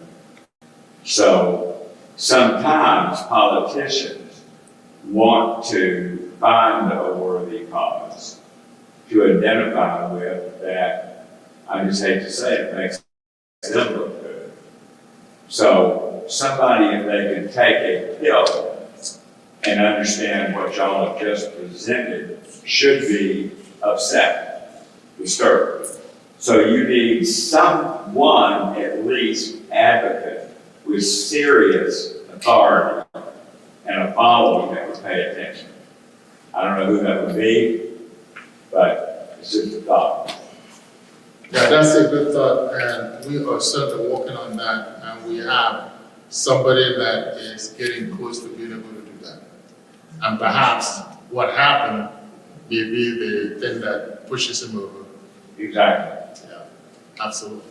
Is there, and one last question, what's the benefit to other countries, either in Africa or here, not to stand up? Everybody's worried about human rights violations. We don't do a thing about all the Chinese human violations against the Uyghurs or whoever it is, because it's business. So in this country, if we stood up and Nigeria got mad about us standing up for this man, what do we lose? What does a politician think we lose? I think that as we are walking the halls of the Congress, it became apparent to us that what's in it for me and what's in it for us is what you have to deal with. So we are slowly educating people, because Nigeria does have a lot of oil, and with what's happening in the current world, most people will think, let's not rock the equilibrium, because it might mess up the supplies. So we have to really educate people to realize that if indeed the voices like Mazi comes out, Mazi is going to begin to advocate for democracy, and having a real democracy in the Nigerian region is a good thing for America.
abịa ndị Igbo tụrụ ilu si asọkata eze anya eburu kata n'isi gwa ya oge ahụ eruola mgbe anyị ga-ejipụta n'Igbo wee wenara ihe ahụ nke ruru anyị ọ pụtara na anyị nwa anyị we need our son bring out our son bịa nụrụla anyị Chukwu okike abịa ekwukwela ka ihere ma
mere ịbụ nke anyị nọ n'ote ka ọ dị njọ n'ụwa na-emesịa n'ụwa na-emesịa na ọ ga-adị mma nụ ọkwe mana Chukwu ka na-ekwu okwu nụ ndị n'igwe bụ aka na-ekwu okwu icheta ife melu n'oge gara aga mgbe a n'ụlọ Naijiria bịabụla wọ bajidelu ndị be anyị nụ wee sụọ ndị be anyị ka akwụ n'ọkwa nne n'ụwa eziokwu na alili na-egbu mụnụ ngekwuzi one ya ibi ya nụ obi n'igwe ka na-ekwu okwu nụ mmeli na bụ nke anyị sumudu alele onye na-epe ibekata ibedebe etela ugbo etela ose ya emesikwa na ọ ga-adị mma maka na mụ ma na ikuku bụ ya isi ọ dị igwu ọ ga-akwụbi ofu ebe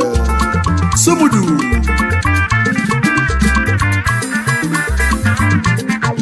Chukwu ka na-ekwu okwu obi n'igwe na-amụ anya n'aka. Yeah, this is still Biafra Radio as it's getting heated in the court, and our leader is round like a lion that he is, fearless before our enemy. We're going to give you the updates, but thank God that we get a glimpse of our leader's voice, which is fantastic. And we are waiting for our legal team. As soon as they round up, we're going to get up there directly from them, as we are now getting a piece of field outside. But as you all can see, that our leader is still standing on his ground, and the presiding judge is still playing on the card of the zoo. But it is quite very, very, disheartening that they're still playing this card game, which is going to haunt them. What they want our land to be desolate. That's all they're looking for. When they committed no crime, Mazi Umeh cannot be in solitary confinement for 3 years. How you want to start commencing the so-called substantive trial of which crime? Well, you want to ask question, huh? And our leader is saying that he is not. They want to put him on house arrest. And this is what Soludo solicited for. Soludo solicited for this. Yeah? He solicited for this. I'm going to bring our man on the ground inside to give us a bit of perspective. Yeah, Maz, please take the stage, please. Yeah, very well, Mazi, George Umeh, once again. We, every one of us here in court, the judge has taken another turn. The judge has taken another route entirely. And they're looking at them anyway. They're just looking at moving round and round without any direction, scalaring around without magnitude, without direction. Now, the situation report is that the presiding judge has given cold shoulders to the bail application. And in the affidavit, as I did put forward before now, it says one of the reasons, one of the essence of, filing for that bail application is not granting the defendant, Mazi Umeh, privacy, time to meet with their lawyers, time to hold pre-trial conferences, so and so. And the second alternative, the second option, not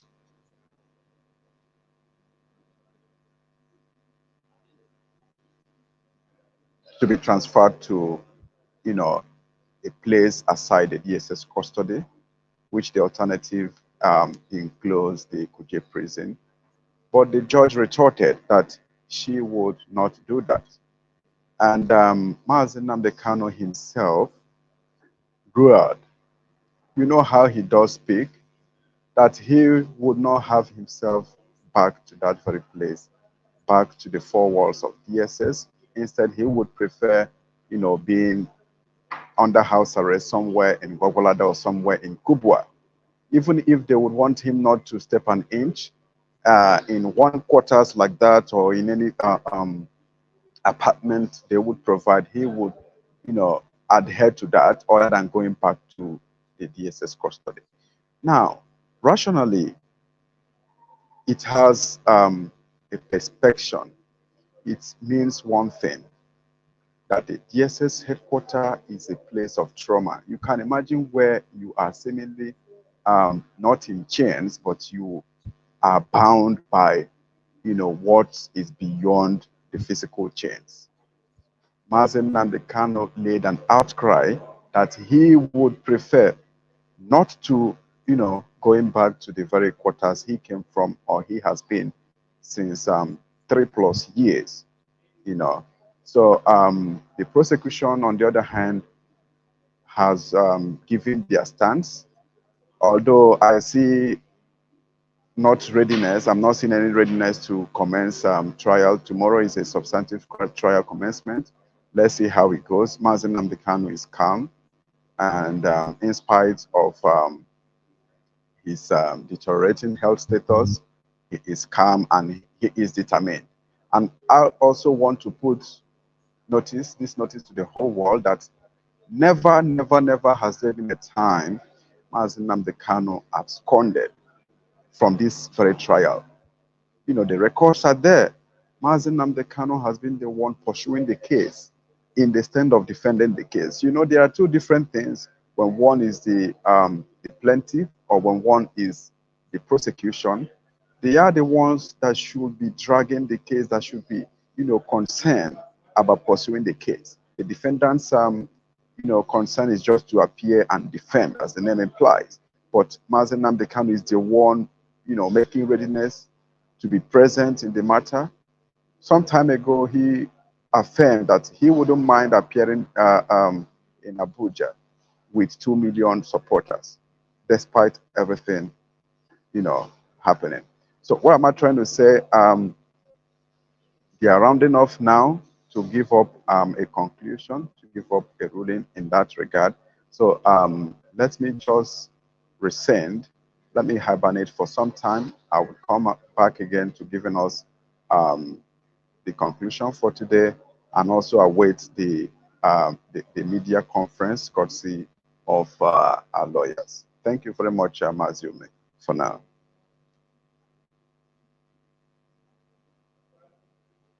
Thank you, Mazi Lawman. That is on point, and we are waiting now to see here the proceedings and all of that. But let's just wait and see.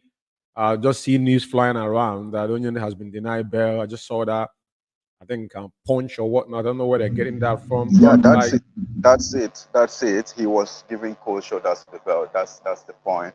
And the second option, the alternative being transferred from the custody, is also not being, heeded to. The Justice Bintanyako doesn't want to adhere to that as well, So they are trying to come up with something. So let's give in and see how it goes. We will come back. Okay, I think the best thing is just to hold on and see. We're going to have a press conference, right, with the legal team, right? Yeah, that's okay. Okay, then I'll just wait. Right, thank you. It is what it is, but we are not backing down. They will run around at the end of the day, like Onyenda is saying that he defeated them in their own court. The treasonable felony is nowhere to be found.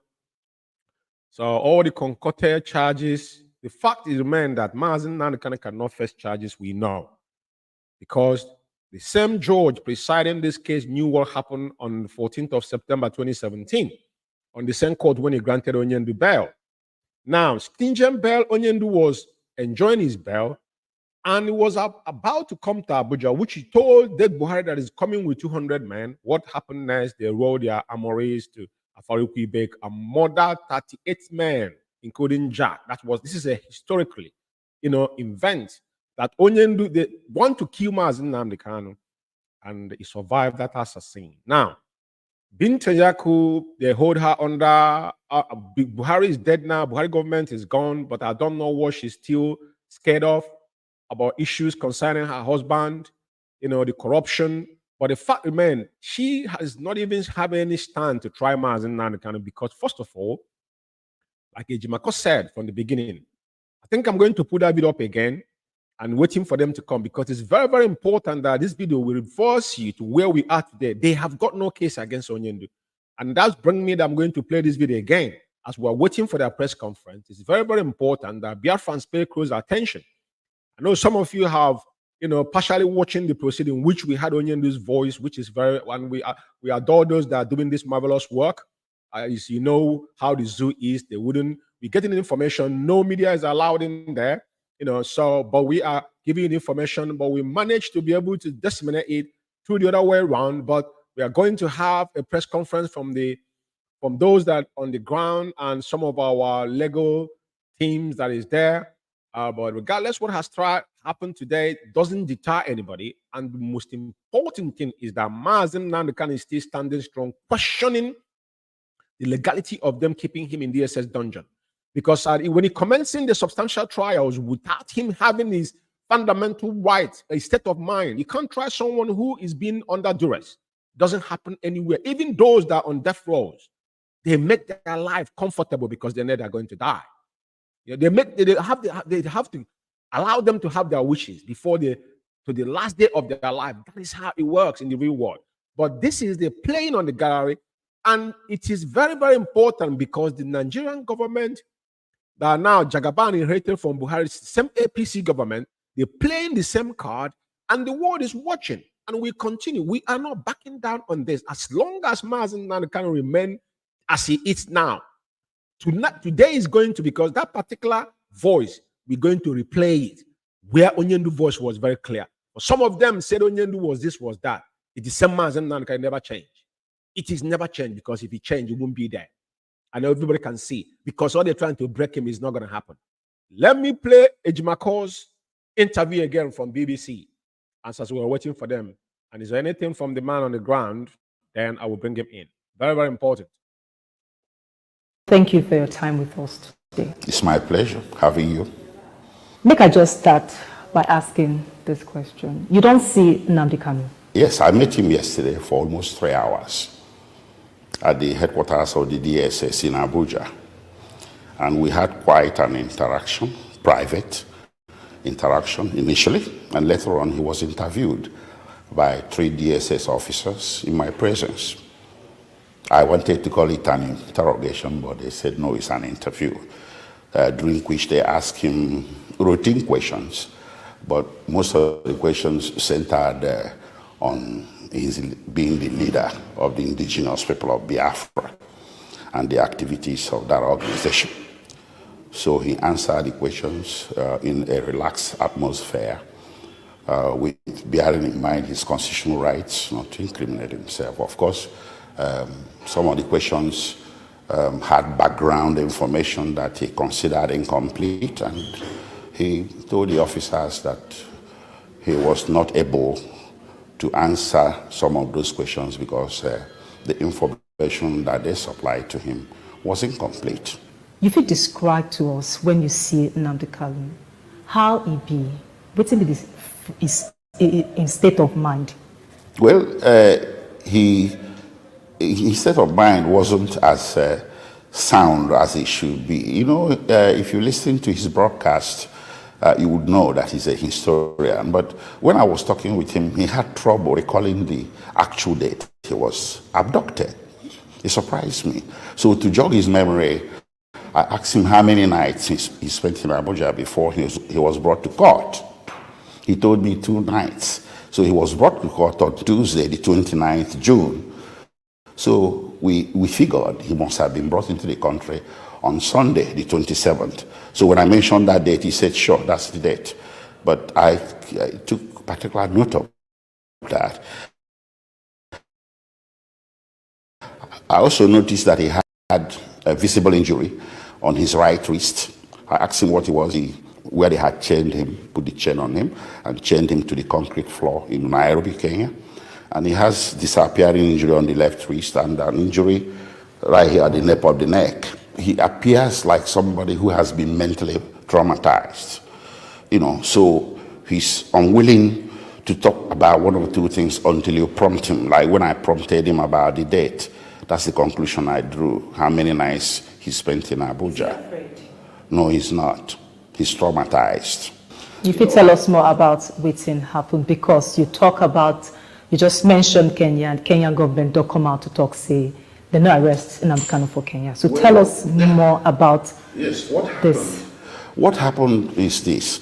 Mazi Umeh entered Kenya, I believe, on a certain date, right around April this year. I'm not sure. I'm trying to establish the actual date of entry. But I have documentation from a Kenyan hospital that placed him in Kenya as of 14th April this year, 14th May. So he entered Kenya. And what did they do for Kenya hospital? He went there because he had issues with his heart. He felt he wasn't well. So he went there, he was examined, and the diagnosis was hypertension and heart murmur. They made prescriptions for him, and my examination of the medical report indicated medications for heart and controlling blood pressure. So apparently he entered Kenya before the 14th May this year. So he had settled in at a location in Nairobi, a temporary location, and he entered with his passport. That day, on the fateful day, that was on the, I believe on the 19th, yes, not believe, certain, 100%. He drove himself to the airport from his temporary location in Kenya. He drove to Jomo Kenyatta International and went into the garage, the underground garage, to pick up a visitor flying in from outside. Okay, that is not necessary for this discussion, the identity or whatever. So the moment he got into the parking lot, the garage, a group of several men, well armed to the teeth. And this now waiting Nnamdi Kanu tell you about what you remember of what happened before they bring him to Nigeria. This is what he told me, and his recollection of this was very, very lucid and clear. Tell us about it. Yeah, so now they swooped on him. They gathered and grabbed him, okay, in a very physical, rough way, and he raised the lamp. Luckily for him, there were a few people that were there, and the people wanted to intervene in terms of really very aggressive intervention, because to them, I asked him why they would consider making an aggressive intervention when something that seemed law enforcement was happening. He said perhaps they didn't believe it was normal. So the people that were abducting him told everybody to stay clear, that this person you're looking at is a Nigerian terrorist who assists the Al-Shabaab terrorists in Kenya. They grabbed him, put him in their car, and left, and took him to a private residence, not an official detention facility, where they chained him to the floor. For most of the 8 days he spent there, and they really tortured him, thinking it was Al-Shabaab. So he kept telling them he wasn't Al-Shabaab. He had nothing to do with Al-Shabaab. He kept telling them who he was. Who be these people? Well, I asked him who they are. He told me they are Kenyan security officials. I asked him why. He said the insignia, the carriage, that he had arrived Kenya, so he had a bit knowledge of the terrain and how the law enforcement functions and the sort of things they wear, how, you know, that they were brazen with weapons openly. It couldn't have been private parties or, you know, some rogue agents doing that. He told me that the thing has a 100% degree of officialdom to it. So they took him to that location, and they were torturing him, and I'm sorry to say they really beat him a lot. So, but at some point when he was trying to explain himself, he told me he was blindfolded most of the time, chained to the floor, bare floor. But the Kenyan government don't clearly talk, say they don't get hand for this, and they no arrest Nnamdi Kanu for the ground. And also the federal government never come out to talk anything about where your client, where they arrest your client from. Okay. You see, it's not going to be a question of he said, she said. I'm a lawyer. I operate on the basis of independent and credible evidence. The Kenyan High Commissioner might have sounded credible to the general public, but the information available to me can impeach every single word she uttered, including the denial that came from the home government. I have immigration stamp placing Nnamdi Kanu in Kenya just 2 months before his abduction. I have medical evidence placing him at a Kenyan hospital. Okay? And I have his own word. He's a man of sound mind. And what's in your client, Nnamdi Kanu, tell you about how they move him from Kenya, as you talk, say, tell you, to Nigeria? Yes. You see, he said on the fateful day, that was the 27th on Sunday, 27 June, they drove him in a car to Jomo Kenyatta International Airport, blindfolded him, and bundled him inside a private jet, like a Learjet. I asked him if it's a Boeing 777, so whatever, or Airbus, the big ships. He said no, it's a normal private jet that you often would see some people owning private jet, that kind of size. And he was the lone passenger in that jet, in that plane, and he didn't clear immigration. They drove him straight, on the tarmac, straight to the plane and very close to the plane, and put him inside the plane with Nigerian security officials, and left about 12 noon in the afternoon, and landed Nigeria same day in the evening, around something after 4 or to 5. Make we talk about the trial where go begin again on the 26th of July. Yes. How prepared Unadi for that trial? Well, we are, but there's not going to be any trial. There's going to be trial within trial. What happened to Nnamdi Kanu is, by legal definition, worldwide legal definition, what is called extraordinary rendition. It's a state crime. It's a crime by the state.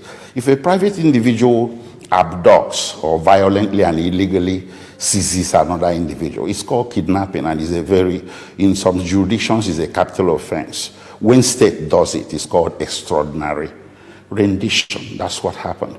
So if you rendered or you renditioned a fugitive or a suspect, you have lost jurisdiction to try that suspect because you committed an international crime.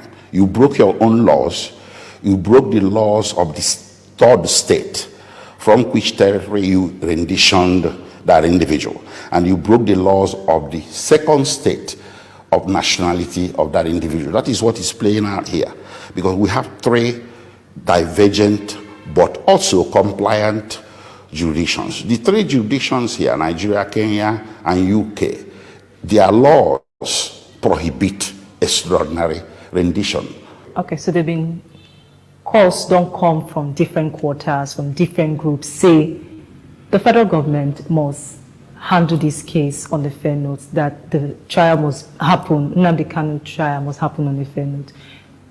Does this make you optimistic? Fair trial? That Nnamdi Kanu must have a fair trial? See, there is it's an oxymoron. It's a contradiction to say that a jurisdiction that broke the laws of 3 countries and the international law, that's the 4th component, to bring a suspect before that jurisdiction should be expected to give fair trial to such individual. But like I said, we haven't even gotten to that bridge yet. When we get to the bridge of whether he's going to get fair trial or not, we are going to ventilate it. The bridge we have to cross first is the bridge of testing the impact of the jurisdiction of Nigeria to try Nnamdi Kanu for any criminal offenses stemming from the extraordinary rendition.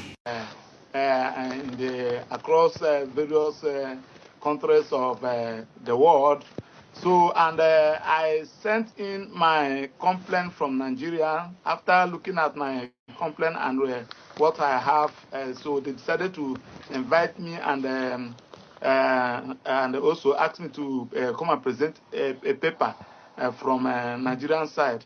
I forwarded my 32 pages of submissions as it has to do with human rights in Nigeria, and we started. The conference is taking place in 4 selected countries of Europe. That's in France, in Germany here, Belgium, and in Sweden. So we started on the 26th. We are done with Paris, France. I came in here a couple of days ago in Germany. So we are rounding off in Germany at Bonn University. We are rounding off this afternoon. Then we now move to Belgium. From Belgium, we now move to Sweden. then and we round it up in there in Sweden. So we are making a progress. According to, just like as I told you in my 32 pages paper, which has to do with critical insights affecting human rights in Nigeria, ranging from intimidation of voters during election, involvement of security agencies in rigging election, and the general and electoral fraud generally, and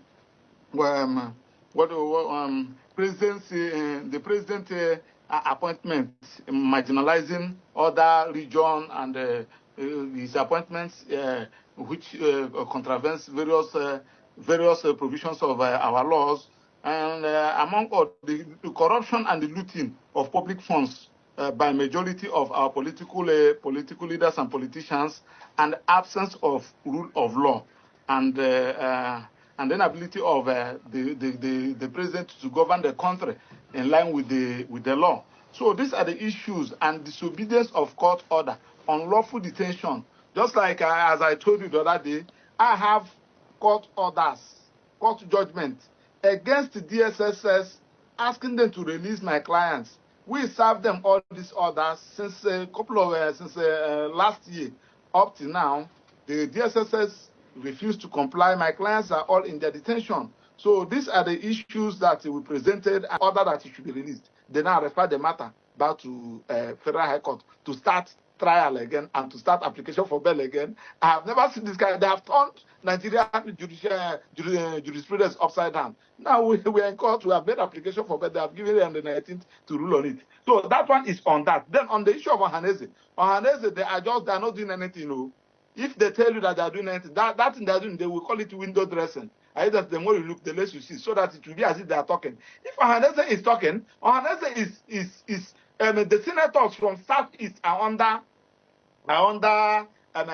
what do you call it? Are under Ohaneze.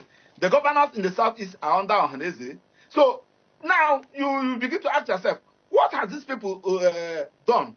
Because upon your inauguration, you're supposed to go, both of you in the Senate, political leaders, religious leaders, and this, you can't meet Tinubu. Say, my brother, please, we are talking about security in the Southeast. Can we release this guy? This one is causing trouble. He said that it's for Nandekalo. This one is ordering for a sit at home. He said that it's for Nandekalo. This one, why not releasing Nandekalo to address all these issues? What offense has Nandekalo committed? All right. Somebody that exercising his rights of for self-determination, asking you that since you said that I don't belong to Nigeria by your conduct, allow me to go. Instead of it to address all those issues, now you started attacking the innocent, intelligent, handsome. All right, so we'll come back to it doesn't work like that. Okay, a point made on that. So let's go back to why you are outside the country now, and what outcomes are you expecting from these your meetings, and how implementable would they be? Well, I'm the only one. Every other, just like you said, every other country with their own peculiar problem, which is normal.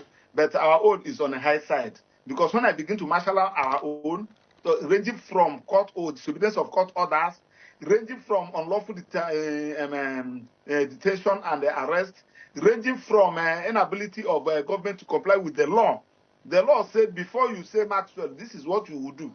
You decided to go and say Maxwell to start following the law. They discovered that our own, they don't even know where to start. So at the end of all these issues now, there will be a communique. I hear them saying, which they will, there are some things that I will not say on air. The way they implement it, I won't say it on air. Okay. But at least it will go a long way of letting our leaders to know that whatever thing that you are doing, you are being monitored. Whatever thing that you are doing, your children are in Europe, your children are in Asia, your children are in America. So you cannot destroy University of Lagos, University of Nigeria, University of Port Harcourt, University of Calabar, and you are ABU Zaria. Now you send their own children here in Germany, there in America, there in Asia, thinking that they are safe. They are not safe, because when they begin to know all the people that committed this thing, where are their children? I started asking questions. In fact, I was even surprised that Sunday when they begin to mention the leaders and where their children are. Here their children are schooling. Is there in Europe? You discover that these people are not laughing, for Christ's sake. So the earlier they get it right, the better. So let them stop attacking.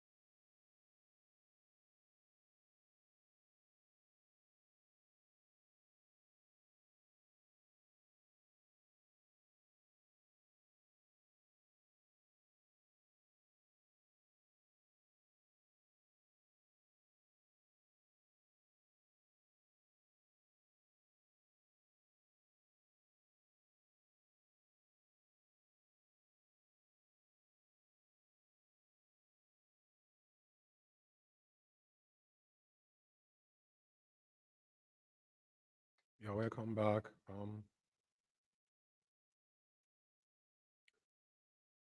I'm going to get our man on the ground, but I don't think he's not on the studio. So just give me a minute. Join. Mothers, where is our son? Yeah, Maz, yeah.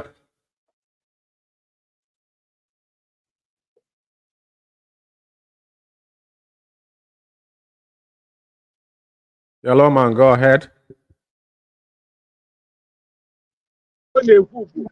Kanya na mkoda kanya na kanya zeze kanya ozieze bu okunyaku kanya sebuko Nnamdi milo ya kwuru ọfụma kwuo na ibe ọnọ na ndị onye na-achị achị kwuru kanya abụrụ ya na-eje mitie ka ọ kọwara ịba ka eje mewaga o nwere ohere ndị lọya nwere ohere mba ebe ahụ anyị ndị lọya nwezi ohere mba n'ibe na-ekwu okwu o nwere ibe onwe ike mkpe nne ndị lọya na-ekwuzi ka ebuje na prison ka a na-akpọ kuje prison nwaanyị asị na anya ọ bụrụ na kọt ekọghị mana nye ekwuru ụdị ahụ oge ọ na-ekwu anyị machara so onye ọbụla nwee nchekwu onye ọbụla eme ekpe ekpere na ibe bụ oge nke Chineke elugo na Chineke emeliwa bụ Chineke maka ahịa anyị niile bụ ka chi anyị na ya ochekwu Chineke ka uche mmadụ ghara mmeni ka ọ bụrụ uche ya bụ Chukwu eji eme na Chukwu abụrụ mma nọ mmụọ ka ọ bụ ya na uche ya eme ihe a na-ayọ bụ ka anyị bụ ndị Igbo ibe niile mmenne ka ọ n'ibe ka ọ na-akụziri anyị na anyị nwe obodo onwe anyị nọdụ na mma obodo nwa nọdụ mma ọ bụ na anyị nọzụ obodo ama nọ mma onye ọbụla mara amali n'obodo niile dị n'ụwa ibe onye Igbo na-anọra ilu ebe a gbapụ n'onye Igbo kedu ya akọwala ụlọ ndị anyị nọ bebe ma ndị ọzọ ụlọ nwaone dị n'ala Igbo ma ndị Igbo lụrụ n'ebe niile ọ bụ n'anya ndị ọganihu ka ọ na mma ka ọ dị mma ka ọ dị mma ndị onye Igbo ibe ọbụla ọ nọ ọya bụ ele mmadụ ebe ahụ okwu ọnụ Cheke ọ bụrụ okwu ọnụ mmadụ ya na adịla mma na Eke adịla anyị n'Oye adịla anyị na Abụ adịla anyị na Nkwọ na-aba Chukwu oke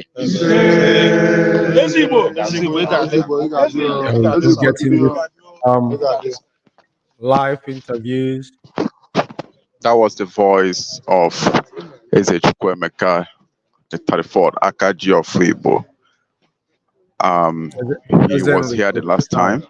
Yeah, Ezenri, he was here the last time. He is here again.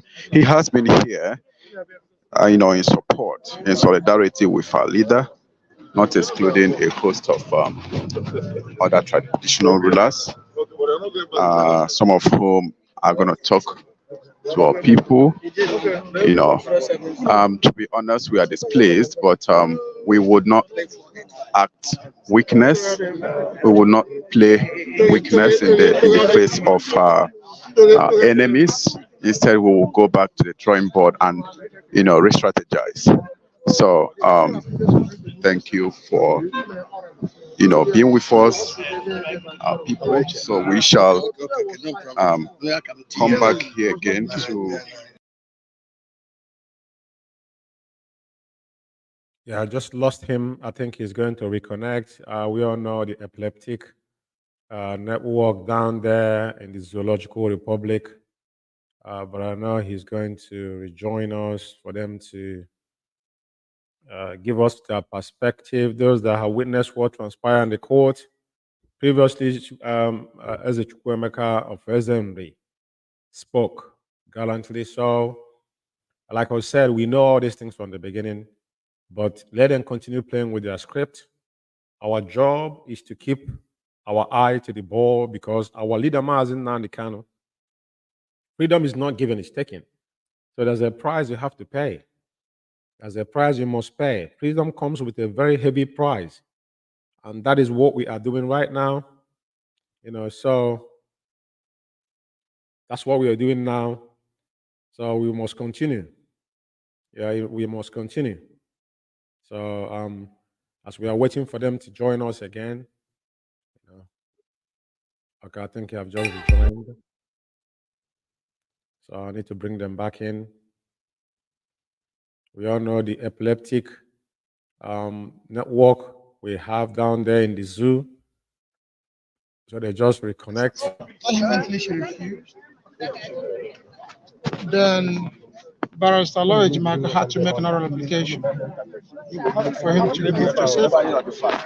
And hopefully within the week that application will be listened to.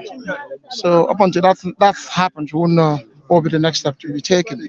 So but by 17th of next month, the trial will commence, so they said. But Onyendu is more than capable, because there is nothing there that he cannot defend. But then there is no way he can stand trial without finding himself in a very conducive environment. So that is the position for now. What is the spirit of Mazi Umeh? Of course, always very high. Of course, always very high. Of course, always very high. He's without fear. He has made that clear. The reason why he's in detention is for the good of our people. That anybody involved in criminality, he said it there in court, that person will not go scot-free. Yes. He made that clear to everybody. So people should take note. It's no longer business as usual. We're here. There's no going back. It's a price that we all have paid. My parents have also paid the same price. So there's no going back. So for those who have been accusing us of doing one thing or the other, I pray that God helps them. Several and numerously, we've said it. Our hands are clean. Our hands are clean. None of us, especially the Kano's family, will ever get themselves involved in anything dirty to ruin this struggle. We're not trained that way. We came from a very decent home. And that is why we've sustained this struggle up until this moment. Exactly. And we'll continue to do so. We will not derail. We will not look at anybody. So long as we maintain what we want, particularly justice, equity, and fairness. That's all it is. That's what Mazi Umeh can represent. Thank you. Thank you. Very strong. Yeah, that's Meme speaking down there, Biafrans. And they made it abundantly clear to those accusing Kano family, and I've said it over time. I am going So, as they're preparing to come on, and Prince Meme have just spoken to Biafrans and the position of our leaders and Kano's family, those perpetrating crime in Biafra land. Take note, it's not going to be as business as usual because we can hear Onyendu's voice. I've got that particular proceeding which I'm going to play subsequently to us to listen to where Onyen, I think I'm just going to cut out where our leader spoke. It's about 37 minutes and we have the whole transcript. And we will let it there to Biafrans as I'm waiting for them to continue, those on the ground to give us their perspective of what have transpired today. We have to go through these processes as we come on rounding up this program. We are not deterred, and you shouldn't be bothered of what they have done. Most importantly is that we are here to do one thing, to restore Biafra, just like Meme said. I thank God that word come out of his mouth, because they have lost their two parents. What else can you give this family? I don't know what you want to give them that will supersede their two parents dying because of this cause. That is why people must be very wary and be careful of what comes out of their mouth, because those that started this ill campaign against Ukano family, I want to see how all of you end up. Today, you guys are fighting yourselves, but this is just the beginning. I told you guys. Anyway, we're still waiting for the man on the ground to see what they can give us. So we're waiting.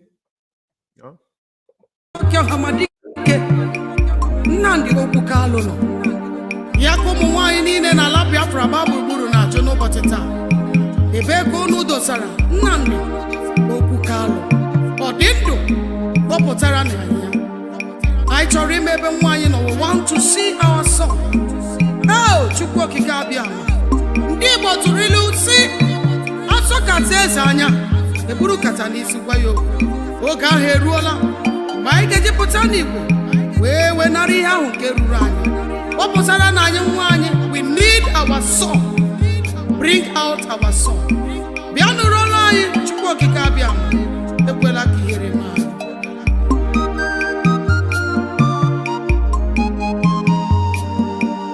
Bịa nụrụ ọnụ anyị nna m, bịa nụrụ ọnụ anyị bịa nụrụ ọnụ anyị biko nụrụ akwa anyị. O nweghị mgbe ike mmadụ ga-akarị ike Chukwu. O nweghị mgbe ike onigo ga-akarị ike Chukwu. Nna m nụrụ chi anyị na-efe nụrụ olu anyị biko nụrụ no Chukwu okike nụrụ olu anyị nụrụ olu anyị ụmụ nwanyị ebe anyị na-ebe nụrụ olu anyị ama mbara na-eti nụrụ olu anyị Abia steeti na-ebe nụrụ olu anyị Enugu steeti na-ekwu nụrụ olu anyị Imo steeti ebe nụrụ olu anyị biko nụrụ olu anyị ọ dịghị mgbe ike mmadụ ga-akarị ike Chukwu. Ọ dịghị mgbe ike onyiro ga-akarị ike Chukwu. Nna nụrụ Chukwu okike nụrụ olu anyị. Nna m nụrụ chi onye ebere nụrụ olu anyị nụrụ olu anyị Igwacha na-ebe nụrụ olu anyị n'ụwa Benue tie nụrụ olu anyị ka Delta steeti na-ebe nụrụ olu anyị Bayelsa tie. O nweghị mgbe ike mmadụ ga-akarị ike Chukwu. O nweghị mgbe ike onyiro ga-akarị ike Chukwu. Nna m nụrụ Chukwu okike nụrụ n'olu anyị Daddy biko chi anyị na-efe nụrụ olu anyị nụrụ olu anyị Edo steeti ebe nụrụ olu anyị Akwa Ibom etie nụrụ olu anyị Cross River ebe nụrụ olu anyị ka Biafra niile na-ekwu. Eze m nụrụ Chukwu okike nụrụ olu anyị eze nụrụ chi anyị na-efe nụrụ olu anyị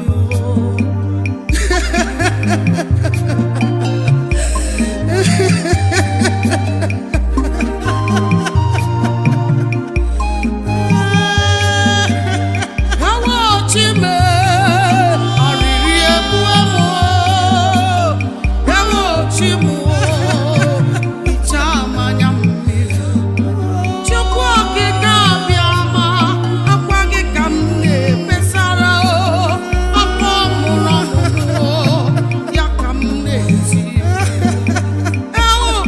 ekekere ụwa nụrụ n'olu m onye na-eme mma nụrụ n'akwa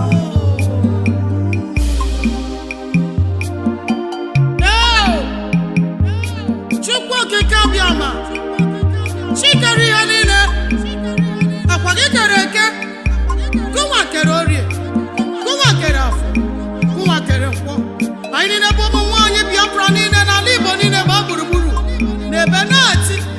Ị ga-ekwe ka ụwa ju anya ọnụ? Ị ga-ekwe ka ike mmadụ karịa gị maọbụ ike gị bụ Chukwu okike abịa ma anyị kwere na gọva gị bụ Chukwu okike abịa ma ga-edupụtara anyị nwa anyị. Ọnụ hapụ nwa na-adịghị ihe o mere ụnụ hapụrụ anyị nwa anyị biko ụnụ gbasara anyị ozi ya n'ala Biafra niile gbaa gburugburu ebe niile ụwa satọrọ.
anyị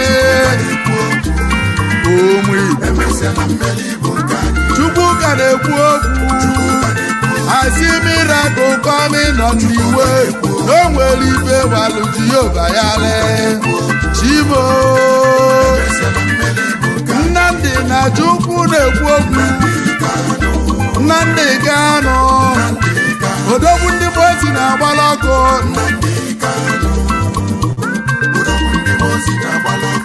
Nnamdi Kanu odogwu lechaba ezigbo mmadụ na anyị nọpụ odogwu ndị Mozi na-agbala ọkụ Sumudu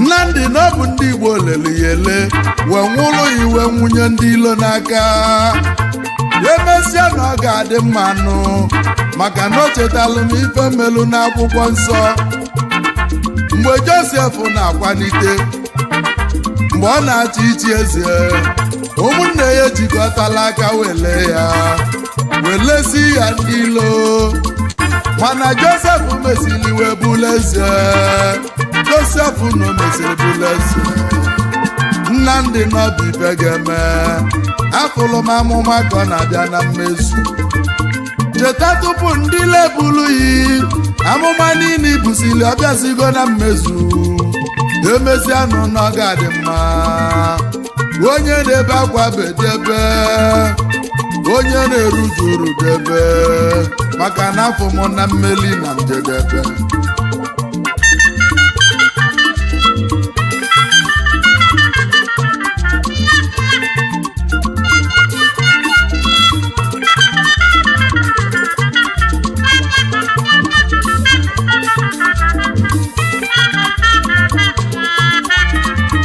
eziokwu na mmeri ga-abịa n'ikpeazụ onye na-ebe akwa bedebe onye na-ekpe ekpelekpe esibe ike onye na-eme omenala emesibe ike nu eziokwu na ndị Igbo anwago without ndị Igbo there is nothing like Nigeria ndị Igbo ji ikonomi Nigeria ewo nnenu esikanụ ewo alịlị ka nnebe alịlị egbuo m une n'ụwa mụ eziokwu na ndị ọcha pịawala anyị azụ eziokwu na ndị ọcha mere anyị ibe banyela ya ụka nye ndị ugwu ọchịchị nụ ma tata na anyị na-atụzi alịlị eziokwu na Chukwu ka na-ekwu okwu nụ emezia na mmeri ịbụ nke anyị Chukwu ka na-ekwu obi n'igwe na-ekwu Chukwu ka na-ekwu okwu I see freedom coming freedom na-abịa mmeri na-abịa eziokwu na mmeri na-abịa Nnamdi Kanu ọchịagha ụmụ Biafra odogwu ndị Mozi na-agbala ọzọ Igbo ndụ ezi Igbo gburugburu ezoghị na mekeneyi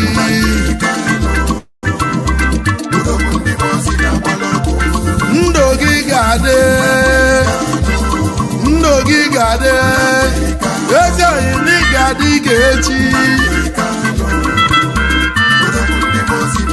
aka Chukwu dị n'alụ onye bụ nwa Chukwu onye bụkwa nwa Chineke onye bụkwa nwa ọgbụgba ndụ odogwu bili ezigbo gburugburu odogwu ndị Mozi na-agbala ọkụ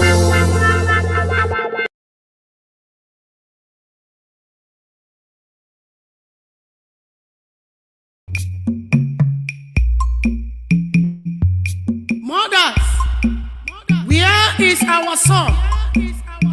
Nne, ebe ka nwa nwanyi nwoke Hamadike Nnamdi Okwu no ya ko mu nwanyi niile na ala Biafra gburugburu na-achọ n'ụbọchị taa ebe ka unu dosara Nnamdi Okwu ọ dị ndụ kpọpụtara na ya anyị chọrọ ime ebe nwanyi no we want to see our son. Oh, Chukwu okike abịa ndị Igbo tụrụ ilu si asọ kata eze anya eburu kata n'isi gwa ya oge ahụ eruola mgbe anyị ga-ejipụta n'Igwe wee nara ihe ahụ nke ruru anyị ọ pụtara na anyị nwa anyị we need our son. Bring out our son. Bịa nụrụ olu anyị Chukwu okike abịa ekwela ka ihere ma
Nnamdi Kanu, Nnamdi Kanu, odogwu ndị mozi na-agbala ọkụ.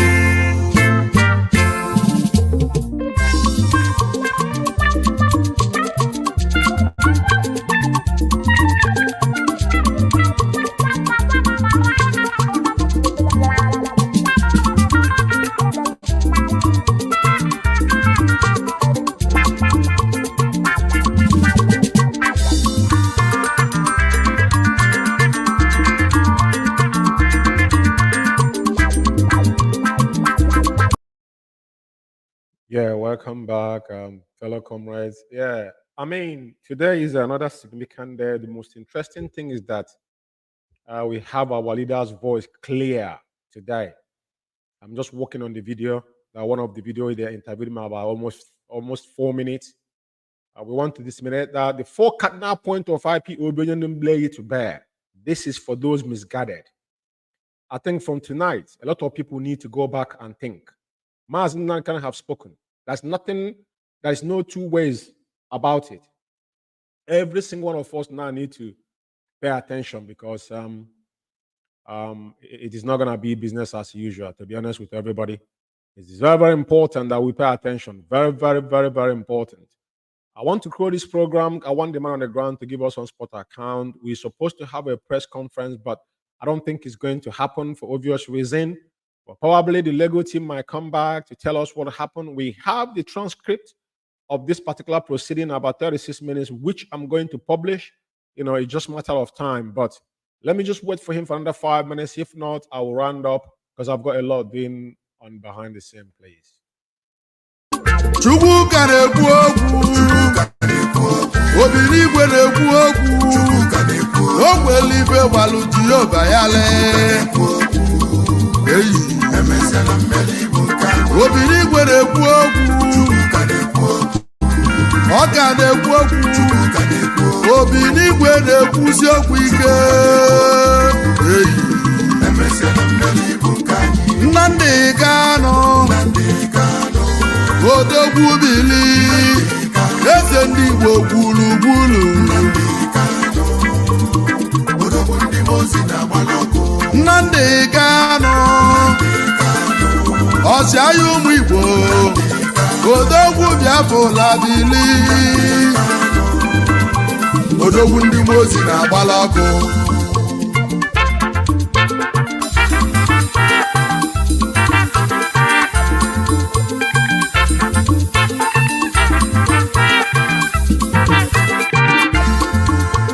Eziokwu n'enu wesikanu, n'enu ụwa n'osi na chi ya dị mma.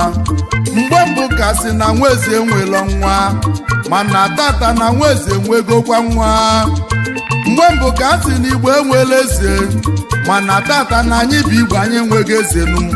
Nnamdi bụ ya bụ eze ndị Igbo. Eziokwu n'enu ụwa ebuka, eziokwu n'enu ụwa siri ikenu, eziokwu n'enu ụwa esikanụ. Ọkwa ịma na onye na-achọ onye aka ya dị ọcha na ọchụgido ya n'enu ụwa chụbịa n'ụwa ọmanụ. O ji be nwata woni aka enu, aka lobe ilo n'oge wetu ya n'enu ụwa nụ. Ife Nnamdi na-ekwu n'enu ụwa nụ n'ọbụka oge si dịrị n'ụmụ Igbo mmanụ. Titi eji wee nwee Naijiria na ndị Igbo n'enu ụwa na pachibelo Naijiria. Ife a na-eme anyị bụ get away come closer. Onye ọbụla n'enu ụwa na-atụ alele. Ili niile n'ụwa bụ ọlụ, onye Igbo ịchọ ọchịchị na ọ bụ ọlụ nụ. Gwa m ife ga-eme n'enu ụwa ka emezie n'enu ụwa wee metụ ụwa mma. N'ọkwa bụ ndị Igbo bụ nsogbu anyị nwelu na anyị bụ ndị Igbo na anyị na-agbazi onwe anyị mgba. Gwa m ife ga-eme metụ ụwa mma nụ. Gwazie m ife ga-eme wee metụ ụwa mma. Nnamdi na o nwere okwu nchọla ịgwa anyị. Ichefugo na nweze adefu na mbanụ. N'ọkwa na nweze ka ebụnụ. Maka na ama m n'ọchịchị lụrụ ya ibe nna ya. Iwere pụ ọchịchị lụrụ ibe nna ya. Iwe pụta ka ịzọpụta ụmụ Igbo nụ. Ụmụ Igbo afọ na ị ga-azọpụta fa. Eziokwu na o nwere ife ga-eme gị n'ụwa. ị ga-adị ka echi maka na amamụ na-esi n'ọdụ agwagwụ ndụ gị ga-adị n'afịa na n'izu na nọ eke n'orie na afọ na nkwọ ka ndụ gị ga-adịnụ onye chụba gị n'ọgada mmiri ọtụ nwa ọkụkọ nne n'ụwa ya nwada nwa ọkụkọ nne n'ụwa nwe ngwongwo nsọ Nnamdị na mmeli bụ nke anyị ome mma melu gaba n'ilu ome njọ melu n'ụwa gaba n'ilu agbasi ọsọ n'ụwa na-aga agụlili maịlụ maka na emesịa n'ụwa malụ ndị bụ ndị aka Chukwu na ọ dị gị n'alụ Nwachukwu na mmesịa mmeli bụ nke anyị Nnamdị Kanụ odogwu bili eze ndị Igbo gburugburu Chukwu ka na-ekwu okwu Obinigwe na-ekwu okwu ogwelibe gbalụ Jehova ya lee Obinigwe na-ekwu okwu ọ ka na-ekwu okwu Obinigwe na-ekwusi okwu ike Nnamdị Kanụ ọchịagha ụmụ Igbo odogwu Biafra bili odogwu ndị ozi na-agbala ọkụ Sumudu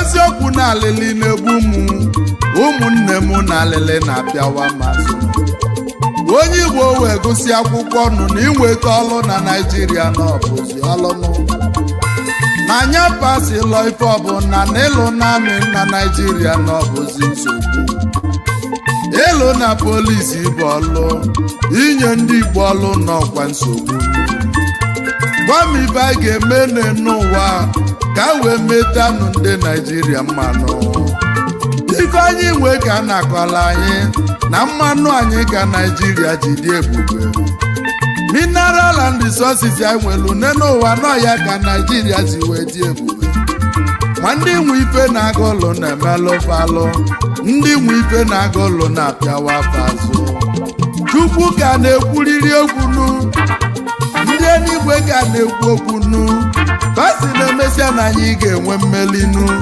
na-emesịa na n'ụwa na mmeli bụ nke anyị n'ote ga aga ọ dị njọ n'ụwa na-emesịa na n'ụwa na-emesịa na ọ ga-adị mmanụ ọkwe mana Chukwu ka na-ekwu okwu nu ndị eluigwe bụ aka na-ekwu okwu icheta ife melu n'oge gara aga mgbe a n'ụlọ Naịjirịa bịabụla wọ bajidelu ndị be anyị nụ wee sụọ ndị be anyị ka akwụ n'ọkwa nne n'ụwa eziokwu na alili na-egbu mụnụ ngekwuzi one ya libi ya nụ Obinigwe ka na-ekwu okwu nụ mmeli na bụ nke anyị Sumudu alele onye na-epe ibe kata ibedebe etela ugbo etela ose ya emesikwa na ọ ga-adị mma maka na mụ ma na ikuku bugharịsị ọdụ igwu ọ ga-akwụbi ofu ebe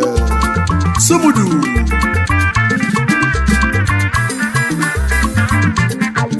Chukwu ka na-ekwu okwu Obinigwe na-amụ anya n'aka Chukwu dị n'alụ anyị ụmụ Igbo Chukwu ka na-ekwu okwu asị miracle coming on the way no nwere ife gbalụ Jehova ya lee Chimo Nnamdị na Chukwu na-ekwu okwu Nnamdị Kanụ odogwu ndị mozi na-agbala ọkụ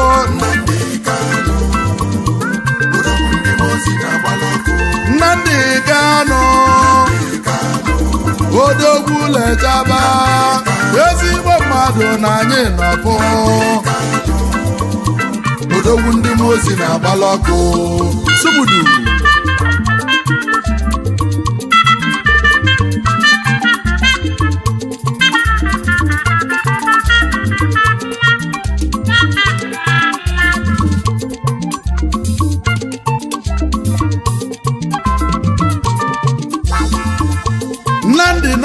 ndị Igbo lele ya ele wee nwụrụ iwe nwunye ndị ilo n'aka emesịa na ọ ga-adị mma nụ maka na o chetalụ m ife mmelụ n'akwụkwọ nsọ mgbe Josef na-akwanite mgbe ọ na-achị ichi eze ụmụnne ya ejikọtala aka wele ya welesi ya ndị ilo mana Josef mesili wee bụla eze Josef no mesiri bụla eze Nnamdị n'ọbụ ife ga-eme afụlụ m amụma ka ọ na-abịa na mmezu cheta tupu ndị lebulu yi amụma niile ibusili ọbịazigo na mmezu emezianụ na ọ ga-adị mma onye na-ebe akwa bedebe onye na-erujuru debe maka na afọ m na mmeli na njedebe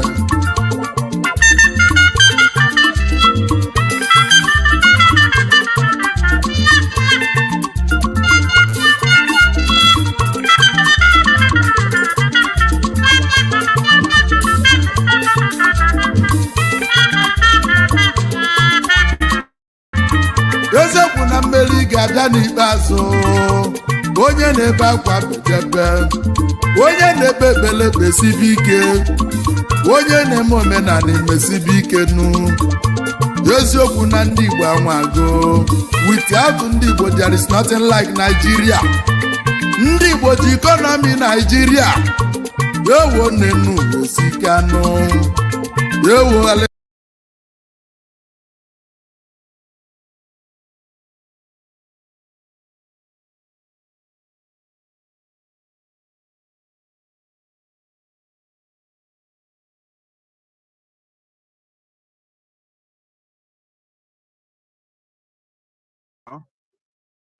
Yeah, just go ahead. You're connecting through the phone. So go ahead, Mazi. Okay, greetings, Biafrans and lovers of freedom. Today is the 19th day of March. Today had been slated for ruling on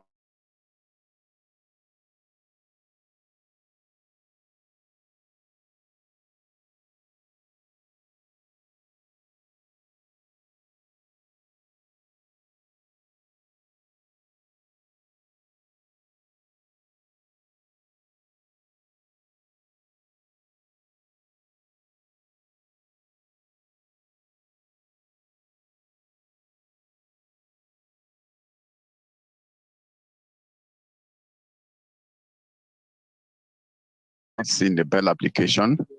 The League Counsel Aloy Jimako Esquire argued on the reason why Mazi Nnamdi Kanu should be granted bail, if really the trials should continue. One of which, as I did mention before now, is not being given fair hearing, not being given the freedom